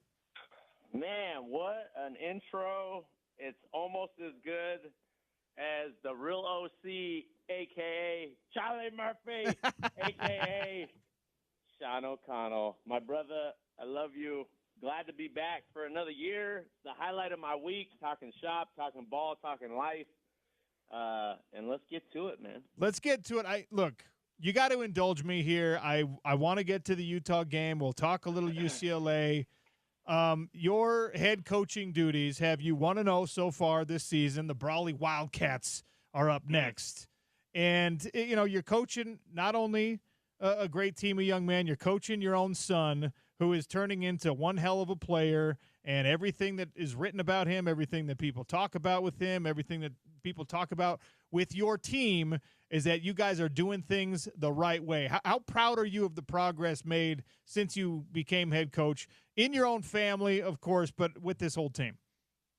Yeah, I mean, this is going on my third year as the head coach, and, you know, trying to put your own spin on it and your own standard and the culture of myself imprinted on the program. And it takes time. It takes time to establish who you want your kids to be. And for me, it's more so how we act, how we treat people, how we present ourselves in the community, in the classroom. Those are the things that I'm most proud of, that I'm seeing from these boys, and the commitment level, right? Every program goes, I'm getting a bunch of, what's the word, clicks or notoriety, because on Monday I said how I've had a lot of guys quit or transfer, and everyone's like, well, what's going on? You don't know what you're doing, blah, blah, blah, blah. Every high school deals with that. And the reality is when kids come to junior and senior year, football becomes too hard, and it takes a lot of your time. And only those who believe in what we provide and what we're trying to teach them for the next step of their lives stay with it, and others don't. And in my mind, I'm trying to channel my energy and focus on the kids that want to be here. And if you don't, that's okay. I mean, no hard feelings. So yeah, I think we're turning the corner in that sense. We're tougher. We're mentally tough. This team is connected. Of my 3 years, this team is by far the most enjoyable to coach, because there's no drama, there's no jealousy. They compete, they work, and they believe in each other. And yes, we may be small in numbers. We have 42 guys now on varsity, but it's the mighty. I call them the mighty 38, because a week and a half ago we had 38 guys, and we've had some guys come back because they've now realized what they're missing. So I'm loving it. Is 38, 42, whatever it ends up settling on, is that typical for the area? That feels like a small roster. Yeah, I mean, it's really solid. Like, we only have 16 seniors in this class, and that's really what, you know, we've had almost 20 guys from the senior class not come back for their senior year. So that's really what's hit us the hardest, and guys leaving for other sports, for thinking other schools are better for them, et cetera, et cetera. And, I mean, for example, we played LCC in our scrimmage. They had 85 guys on their varsity team, and their JV team had 60 guys, and their freshman team had 95, where we had 38, we had 31, and we had 35. So it's a huge discrepancy, and it's really the reality of it. You know, we're doing what we have. We have a small area for our high school, but we don't make excuses. We go out there, compete, and the best team wins on Friday night. Well, we wish you luck at all those games, and we'll do what we can to support from afar. Let's talk Let's talk some college football. Let's talk Utah, UCLA. Big picture, though, opening the season. I know you've been in contact with people on the staff, and I know that, everyone's busy, you're busy, but your overall sense of either, optimism, realism, maybe worry with what this team is going to be heading into the 2025 campaign, especially given all the offensive changes. My confidence is sky high, and the belief. I just get the sense. I was there in spring ball. I see clips. I talk with the coaches here and there. I don't like to bug them when in camp and season, but I check in every once in a while just to tell them that I'm there and that I'm supporting them from afar. And I just feel this team is together, and I feel like when a team is connected, it could do special things. And I relay it to the type of team I have at Rancho Bernardo. Like, it doesn't matter the talent discrepancy when your team is connected and they play for each other and they believe as a whole, as the vision of the team, you could do special things. And I think this is that type of instance. They are driven. They're hungry. They're embarrassed by last year to a man. They all say it in their interviews. So I expect an amazing season. And I expect that every year because that's what I'm kind of a homer, but I'm also a realist. But from man to man, I expect effort that we haven't seen unknown to man for Utah and get back to the way we play football. Tough, physical at the point of attack, not getting pushed around. We dictate offense, defense, special teams. And UCLA is going to be in for a rude awakening, I think. That's the hope. Let's get granular. Let's talk about integrating a new quarterback. And I'm sure you've watched plenty of Devin Dampier's tape from New Mexico. Kid's got good instincts. He's got crazy escapability. He's got a lot of athleticism. We've been talking to him. We had a couple interviews with him now. He's strong as an ox for his size. I mean, there's a lot of upside with what he can bring. His teammates seem to love him. His coaches seem to love him. His old coaches from New Mexico who are now at other places, I've talked to some of them. They all love him. When you've got the right leader at the quarterback position, and it seems like he is that dude, not just the right player, but the right leader, what kind of impact can that have on the start of this season and, of course, the other 11 games? Well, yeah, I mean, the quarterback drives the team, and even more so, you saw what we were when Cam was at the helm and when he wasn't. And no, it was no slight on the other guys. It's just when guys believe in the quarterback on and off the field, it just is different. And there's always the belief and hope that we're going to win this game because of who's at quarterback. And you get the sense of that. We still have to see it. You have to see it at a big-time program against big-time competition week in, week out. But he's done it, and I don't think the transition will be as dramatic as other instances where you're in a new system doing it for the first time. Like, he's been in the system with the same coach, so he knows it inside and out and can help everyone else. And they're relying on the strengths of our team. We got the best offensive line in the country, so rely on that. You don't have to put the whole team on the back of the quarterback. Like, let's spread it out. Let's rely on our strengths on that offensive line and lean on them. And then as time goes on, then I'll let our personality shine and let our talent across the board get out there and do what we do best. You're actually the funniest person to ask this question to because you're the answer to this question for everyone who played with you, but you didn't get to play with yourself, so you got to give me somebody else's name. Spencer Fano's getting so much love, deservedly so.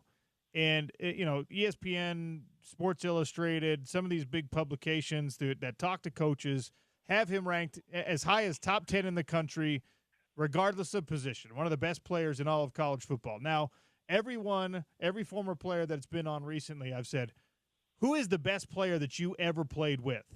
And guys have their different answers. You are the answer for plenty of people. Who's your answer? In a Utah football uniform, who's the best player that you played alongside? Oh, my gosh. My 4 years at Utah? Yeah. You can't say yourself because you were the best player on the team too many years.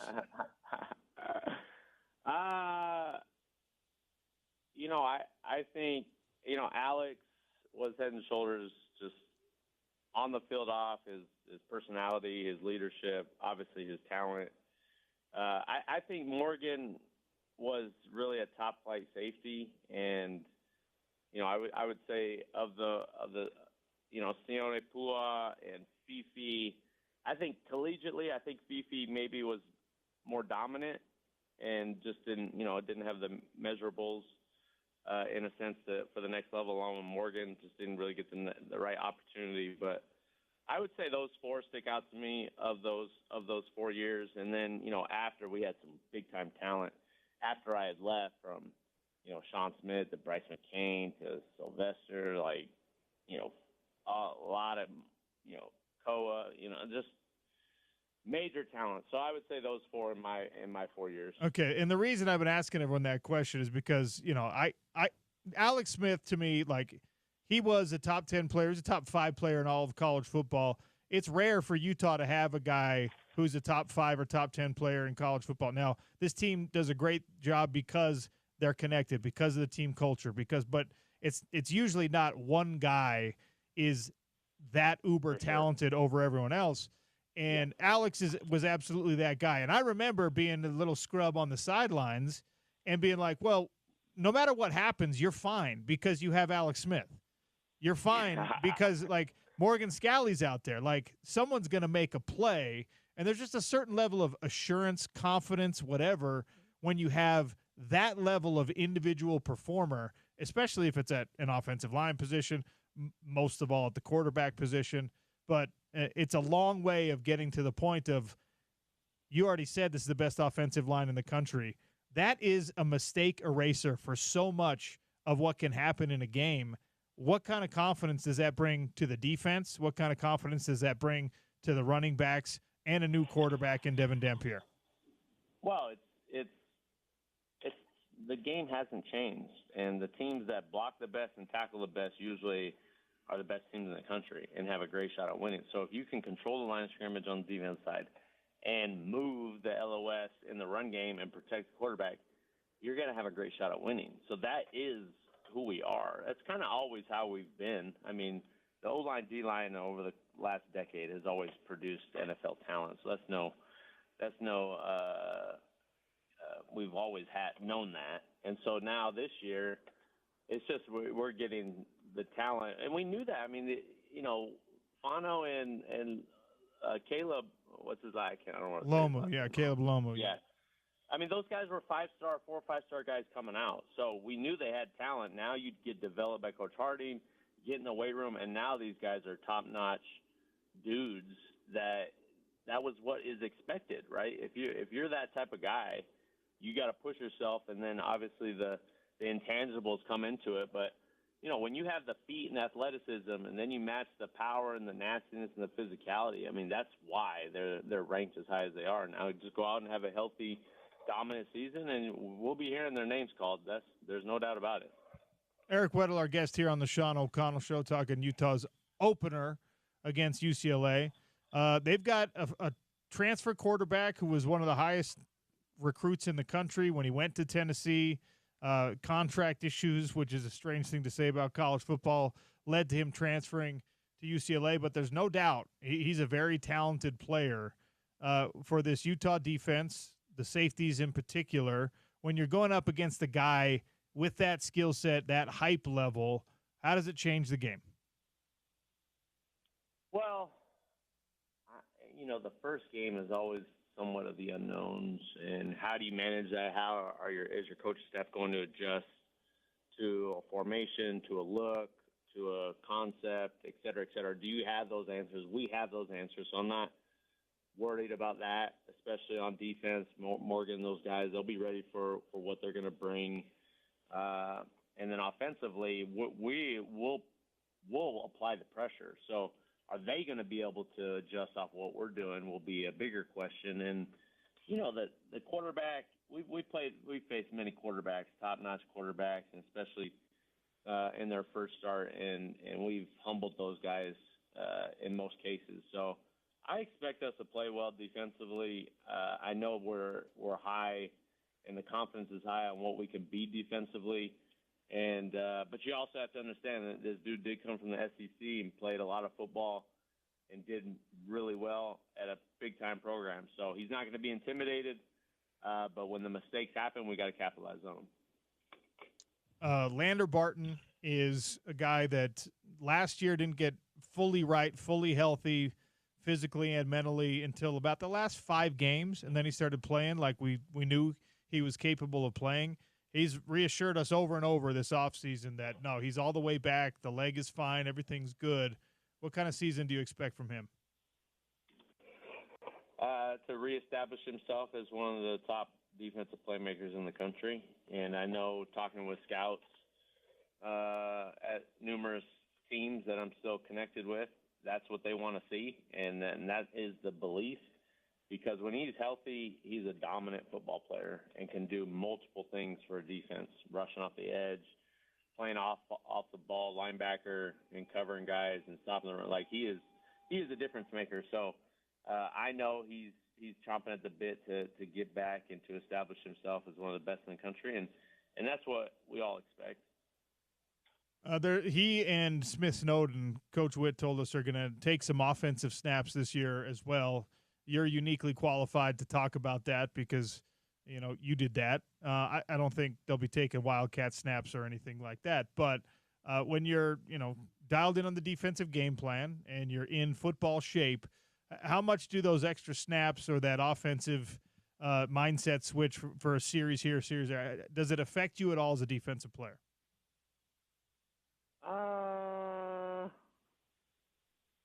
I don't think, if it's going to be spotty, a couple plays here and there, I don't think it will. I mean, these guys they've worked hard. They're being put in there for specific reasons. So whether it's catch a bubble screen or actually run some routes to try to get them open, they're not doing it out of petty. They're doing it because they could help the team win, and they're a difference maker. So they'll be able to do it at a high clip. If it was for a lot, like a Travis Hunter type, I would be nervous because that's just a lot of reps. And when I ran the ball a bunch against Air Force, and then even against Tulsa in the bowl game, like, it does catch up to you towards the end of the game. So you don't want to do too much of it. But if it's going to help the team, then you just got to grind it out. What's I guess you got to go back a little ways to stir up the memory on it, but there's interceptions, a gratifying experience for a defensive player, right? Sack, but you got the offensive touchdowns. What the highlight play that you're just like, that's the best feeling? What was it for you playing at Utah? Wow.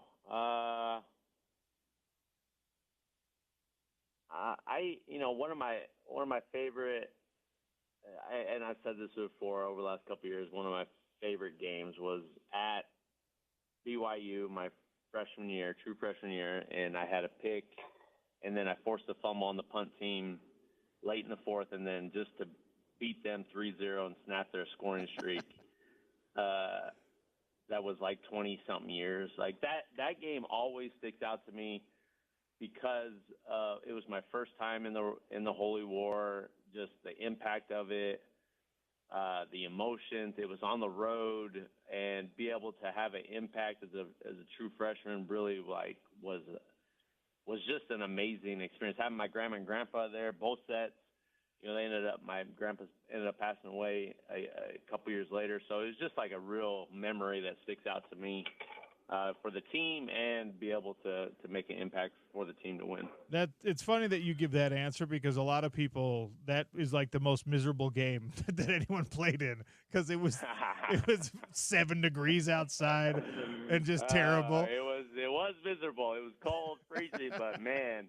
We were in our all whites. I had white long sleeves on, white socks. I was looking sweet. I was freezing, but man, 3-0 as a defender? What? You can't ask for something better than that. Yeah, I guess. I mean, shout out Brian Borison for generating those 3 points. Yeah. How about it? No doubt. What NFL team draws the most interest for you this year? Who are you most intrigued by in the league? Oh man. I like a few storylines. I think everyone's getting all crazy with the Stafford not not practicing much in training camp and dealing with his back. And I mean, he was dealing with his back all off season, and he practiced every day in OTAs. And you know, it's just funny. Like, nothing would keep Stafford out unless he, like, you know, knock on wood, like broke a leg or something. You know, like, he's one of the toughest guys. So it was just comical because I had known what was really going on, and just hearing all the craziness, what's going to happen, this and that. So I think they're ready to embark on a historical offensive season. So that's something I'm looking forward to. I'm interested to see how the young, like, are the Bears still going to be the Bears? Is Caleb going to see some type of improvement? Can the Broncos unseat the Chiefs in the AFC West, because they got a really, really top-notch team? You know, my Ravens, probably the most talented team in the league, and can they get over the hump? The same thing with Buffalo. So those things stick out to me. You know, are the Cowboys still going to be the Cowboys? Is Jerry Jones finally going to realize that he needs to trade Micah Parsons and get 3 first-round picks for him, because what he's done over the last 30 years hasn't worked? So, like, that's the storyline that's going to figure itself out. So, yeah, some of those. Speaking of the Ravens, how well do you know Kyle Hamilton? He's now the highest paid safety in the history of the game. I've been watching him since college. Great player, and you know, he plays in that same defensive backfield that you spent some time in. Yeah, super stud. Man, talk about one of the best, if not the best, in the entire NFL. And just, you know, what I think I've, you know, said hi to him when I went out there last year, and just told him how, you know, he's a star. So I mean, as an older guy, you kind of just, you sit in the back and just support guys. I kind of just am a fan now, so I don't really like to bring up other stuff. You're just the old guy. So yeah, like seeing him and the Ravens rewarding him, like, that's just typical. That's why Ravens are one of the best organizations, because they recognize their young talent. They've earned it, and then you get them done early, it's going to save you in the long run, and that's what they're doing with Kyle. And he fits it. You know, he fits the Raven way, his personality. He's all ball. He's not in the limelight. He's not on social media. Like, do you ever hear about him in the news? Like, that's what you want, if I'm being honest, as an organization and as a coaching staff. So I'm pumped, hyped for him, and it's great for the Ravens. So correct me if I'm wrong, but it seems like that's the kind of advice you probably pass on to your high school players, to your own son. How natural is that? Because it's a different world for these kids. Everyone's got TikTok and Instagram, and everyone lives in their phones and all that stuff. And again, I'm making some assumptions here, so tell me if I'm wrong. But if you're trying to make guys all about ball, how big a battle is that?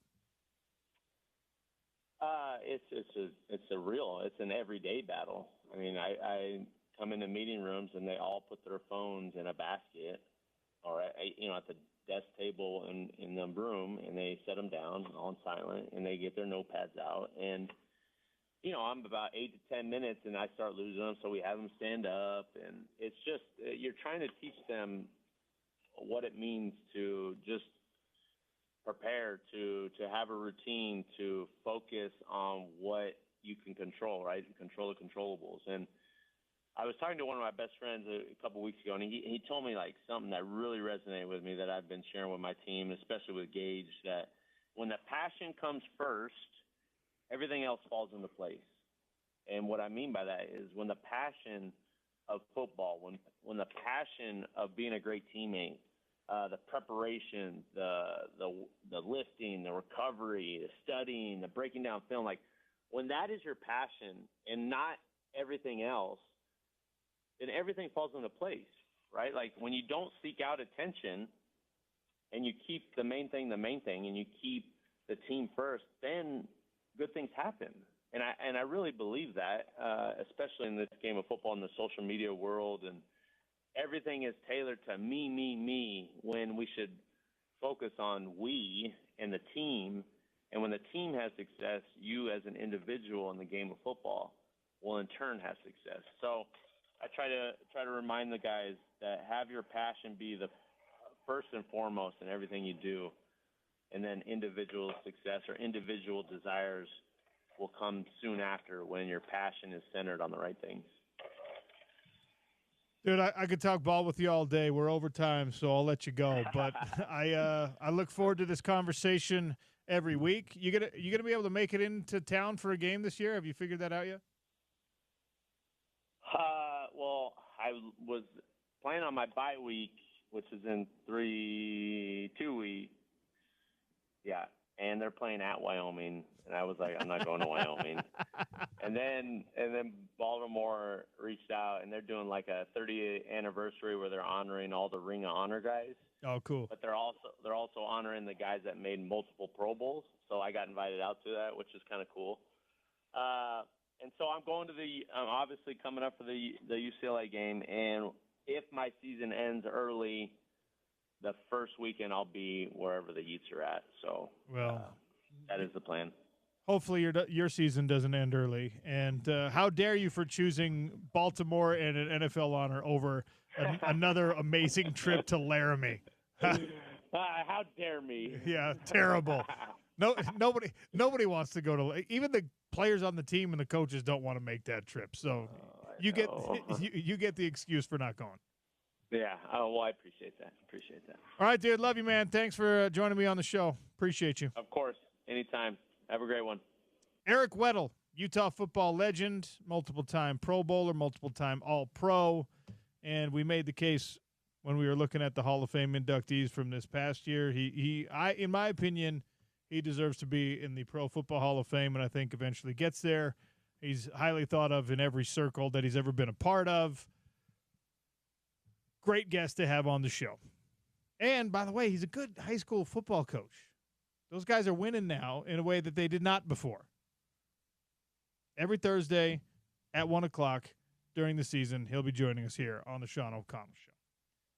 You're listening to Utah's #1 sports talk, ESPN 700, 92.1 FM. Reminder that we've got the Canna Fan Fest coming up at the Salt Lake Granary Live. That's September 27th, one-day festival with live musical performance. That's Crooked Kings, Changing Lanes, Analia Brown, ESPN700sports.com for the full lineup, ticket links, and all the details. Canna Fan Fest, James is definitely going to be there. ESPN 700, 92.1 FM.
Sean O'Connell Show. We got some Utah State Fair tickets to give away in our topical trivia coming up in about 7 minutes here on the Sean O'Connell Show. Man, they got everything at the Utah State Fair. You've got the rides, you've got the games, you've got the blue ribbons handed out for the best produce, the best livestock, the best everything. There's a rodeo, concerts, comedians. Utah State Fair happening September 4th through the 14th. Family 4-pack of tickets. If you can answer our topical trivia question, which is coming up shortly. If you don't have plans this weekend, by the way, or maybe better yet, today, tomorrow, head out to Stansbury Park, Tooele County's #1 golf course. It's right off I-80, water on almost every hole. It's the perfect course. I've told you this before. It's the perfect course to go out there, play with your buddies, because it invites the trash talk. Somebody is going to dunk a ball or two in the water. Somebody's going to spray the ball off into the rough. And it might be you, so you got to be ready to take the trash talk as well. StansburyPark.gov/golf. Book a tee time. Get out there. It's never as crowded as the courses in the Salt Lake Valley, but it is every bit as challenging.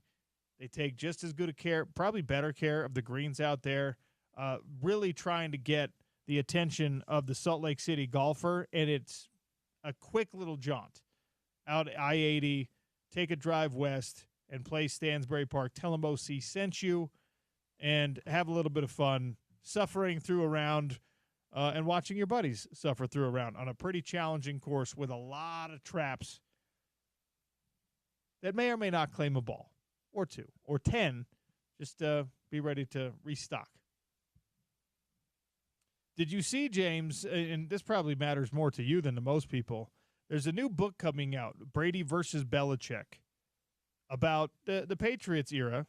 And if you go back to the championship dynasty that started, what was the seminal moment that caused the cascading events that led to multiple Patriots championships? What was the thing that started it all? Not the drafting of Tom Brady, but Tom Brady's first opportunity came to play because of Bledsoe's injury. Because of Bledsoe's injury. So the man who delivered the hit on Bledsoe's injury, I've never really... Peyton Manning. Oh, no. No, you did not. No. It was Mo Lewis. Okay. Jets linebacker who's now 55 years old, which is crazy. Holy cow. Yeah. And he's been silent, basically, in the media for decades. Not because of Patriots fans telling him that the hit was dirty or anything like that, because obviously it worked out for the Patriots. Not because Drew Bledsoe is mad at him. He's been silent and quiet in the media for all these years because this is why football fan bases are so amazing. Because Jets fans are mad at him. Because he did his job in a football game. He made a tackle that was 100% legal, but he crushed Drew Bledsoe running up the sideline so hard that actually the sobering side of this, Drew Bledsoe nearly passed away in the ambulance on the way to the hospital. I didn't hear that part of the story. He hit him so hard. He burst Holy a cow. blood vessel in his chest. It was a bad deal, and he was in bad shape, and that opened the door for Tom Brady, which in the moment, I'm sure Jets fans, like when it actually happened, I'm sure Jets fans were just like, oh, sweet. Our linebacker on a clean hit just knocked their quarterback out of the game. But then you look at it with the clarity of history, and you say that, wow, that hit is what triggered the dynasty for the New England Patriots. Jets fans are mad because they were still second fiddle to the Patriots, even though he made a great hit and unfortunately knocked out their best player at the time. He's a linebacker. All right? And Mo Lewis made a tackle, hit a quarterback who was running, had turned himself into a running back on the sideline with the ball, and he has broken his silence now in this new book, saying it's not my fault, okay? It's Drew Bledsoe's fault. He's the one who had just signed a big contract extension as a passing quarterback who decided he wanted to be a runner on that play. And you can go watch the play. It's on YouTube. I just watched it a couple of times. It's pretty nasty little hit, but it's not anything that was totally uncommon for that era of football. I guess that was, 2001? Yeah, the 2001 or the 2001 season, excuse me. Yeah, and that knocks him out in the regular season. Brady gets a bunch of starts, right? He starts the playoffs, and the rest is history. I think the first thing people think of now that jump-started the Patriots dynasty was the Tuck rule, but this started it before that. The NFL, I didn't even realize this. In 2019, the NFL celebrated its 100th season, and it conducted a poll to determine the top 100 game changers in league history. Mo Lewis came in at number 82 because of that hit. He was the guy that actually started Tom Brady's career. Herm Edwards was the coach of Mo Lewis for the Jets at the time, and he's the one who gave that quote for the book. Chad Pennington, I think, may have been the starting quarterback for the Jets. That's how long ago it was. He may have been, like, Mark Sanchez had a couple of good years, mostly because of that defense, but Chad Pennington may have been their last, like, truly good quarterback. Apparently a Patriots assistant coach, Pepper Johnson, got mad at Drew Bledsoe after he took this hit because he had warned him before the game. Pepper Johnson had played with Mo Lewis and had said, do not ever let this guy hit you. Don't go one-on-one with this guy. Slide with this guy. Run out of bounds with this guy. He hits hard. He said he called him a Scud missile. Scud missile. Which great term. Haven't heard Scud missile in a long time. That's like a Operation Desert Storm thing. And Pepper Johnson apparently was yelling at Drew Bledsoe as he's writhing around on the ground because I told you not to get hit by that guy. And then he almost dies on the way to the hospital. Can you imagine if thankfully that did not happen with Eric Bledsoe, but can you imagine if he did and that be the last word? I told you to avoid that hit. That's horrible. Come on, man. That's a horrible thing. I'm glad he survived. I'm glad he survived. Drew Bledsoe, if you watch the roast, the Tom Brady roast, Drew Bledsoe seems like he has as good a perspective on the whole thing as you can have, considering that it destroyed his career. The Apple documentary on the Patriots dynasty, he in that you could tell, like, he says, like, I was pissed. I was pissed that that after I got healthy I wasn't given the job right back. But yeah, you watch him in other things, you can tell he's got as healthy a like you said, as healthy a perspective as you can. Like, but that's tough, man. That's a former number 1 overall pick. That's a guy who they paid to be the star of their team for a long time, the star in the NFL for a long time, and Tom Brady just took his job from him. Even though Bledsoe was still pretty good after that, he just wasn't Tom Brady. Listen to Mo Lewis. It's really irrelevant to me. It was just another play. To all of you, it's a big game-changing, history-changing play. I've never gone back to watch the play. If people want to talk about it, I don't hide from it, but it has no importance to me. This man is a linebacker to his bone marrow. Yeah. He's just like, what? That's what I do. I hit people. You know what? I hate you, Mo Lewis, too, because the Colts were one of the Patriots' biggest victims. I know Jets because they're in the division, but the Jets were hardly ever good during Tom Brady's reign. The Colts had Super Bowl contending teams. They may have gotten the Super Bowl at the very least, may have won Super Bowls if not for Tom Brady. So, like, I hate you, Mo Lewis, too. Come on now. No, come on. Like, how can you hate the guy for doing his job, like you said? 3-time Pro Bowl selection, first team All-Pro in 1998. So Mo Lewis, good player. All-Pro, that means something. First team All-Pro. Yeah. That's in 98, there were some really good linebackers in the league at that time. So good for you, Mo Lewis. And thanks for breaking your silence, blaming Drew Bledsoe. Remember that hit you took where you almost died? Your fault. Pepper Johnson, too, echoing what he said. I love linebackers, man. That's amazing. They're just different. All right, we'll give away some tickets to the Utah State Fair, September 4th through the 14th at the Utah State Fair Park. We got a family 4-pack if you can answer our trivia question, and then we'll turn it over to Spence Checketts and the Drive. Stick with us for a few more minutes on the Sean O'Connell Show, ESPN 700, 92.1 FM.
Eight seven seven 353-0700.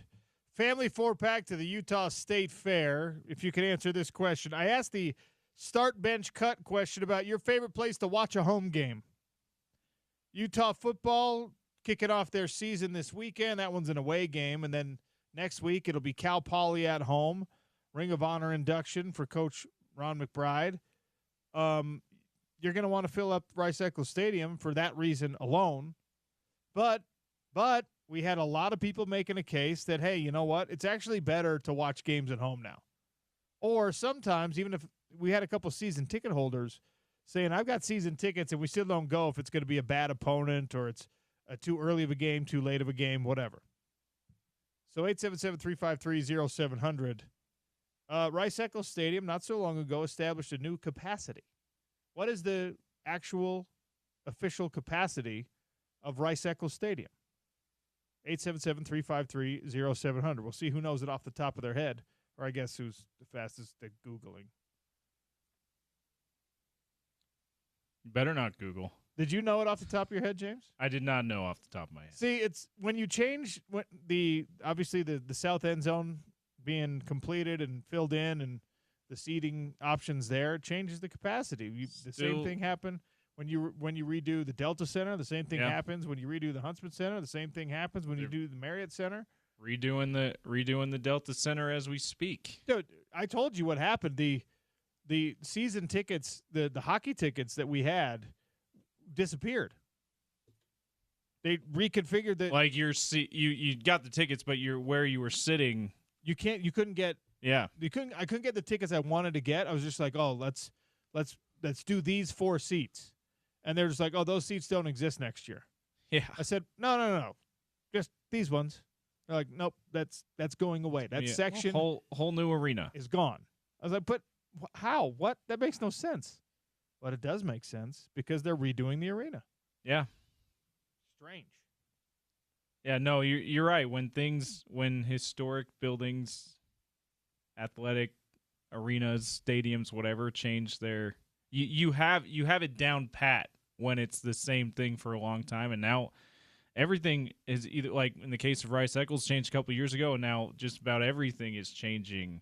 It's changing because of renovations and expansions and stuff. So it's not quite as, down. You don't have it quite as down pat as you did before. Memorize this number, all of you Utah fans: 51,444. Oh, 444. We should have. I knew it was 51,000 something. I should be able to remember 444. Yeah, come on now. That's the new capacity. 51,444. And up from whatever 45,087 or whatever it used to be. So we must have gotten someone who got it exactly right then. Correct. They must have Googled it. No, there's probably a couple people. No, you think they knew? Yeah, I mean that like it just said. That's an easy one to remember. 444, all the same number. Yeah. The Delta Center capacity. You remember what it was in the glory days? I didn't have the exact number. It was 18,000 something. Am I a little off on that? Is it a little more? 18,306. Okay. The old capacity. 18,306. Yeah. 18,306. Now it's going to be 17,000 for hockey, 19,000 for basketball, something like that. Don't listen to Wikipedia. The arena has a seating capacity 18,175 for basketball, 11,131 for hockey. Yeah, and that was football, last season. And 20,000 for concerts. 20,000 even for concerts. Did they say and arena football? Yeah. I don't know when the last time we had an arena football game at the Delta Center. Shout out Utah Blaze, man. I called a couple of those games. Did you? Those were fun. Arena football, it's actually a huge bummer that arena football just wasn't able to stick because it's kind of fast. It's kind of fun. Anyway. Spence Checketts is up at Kia Wasatch Front Kia today. It'll make you a believer in the Kia. Go say hello to him. Tell him OC sent you. Make it easy. Stop referencing the jingles. Thanks for listening to the Sean O'Connell Show. We'll do it again tomorrow on ESPN 700 and 92.1 FM.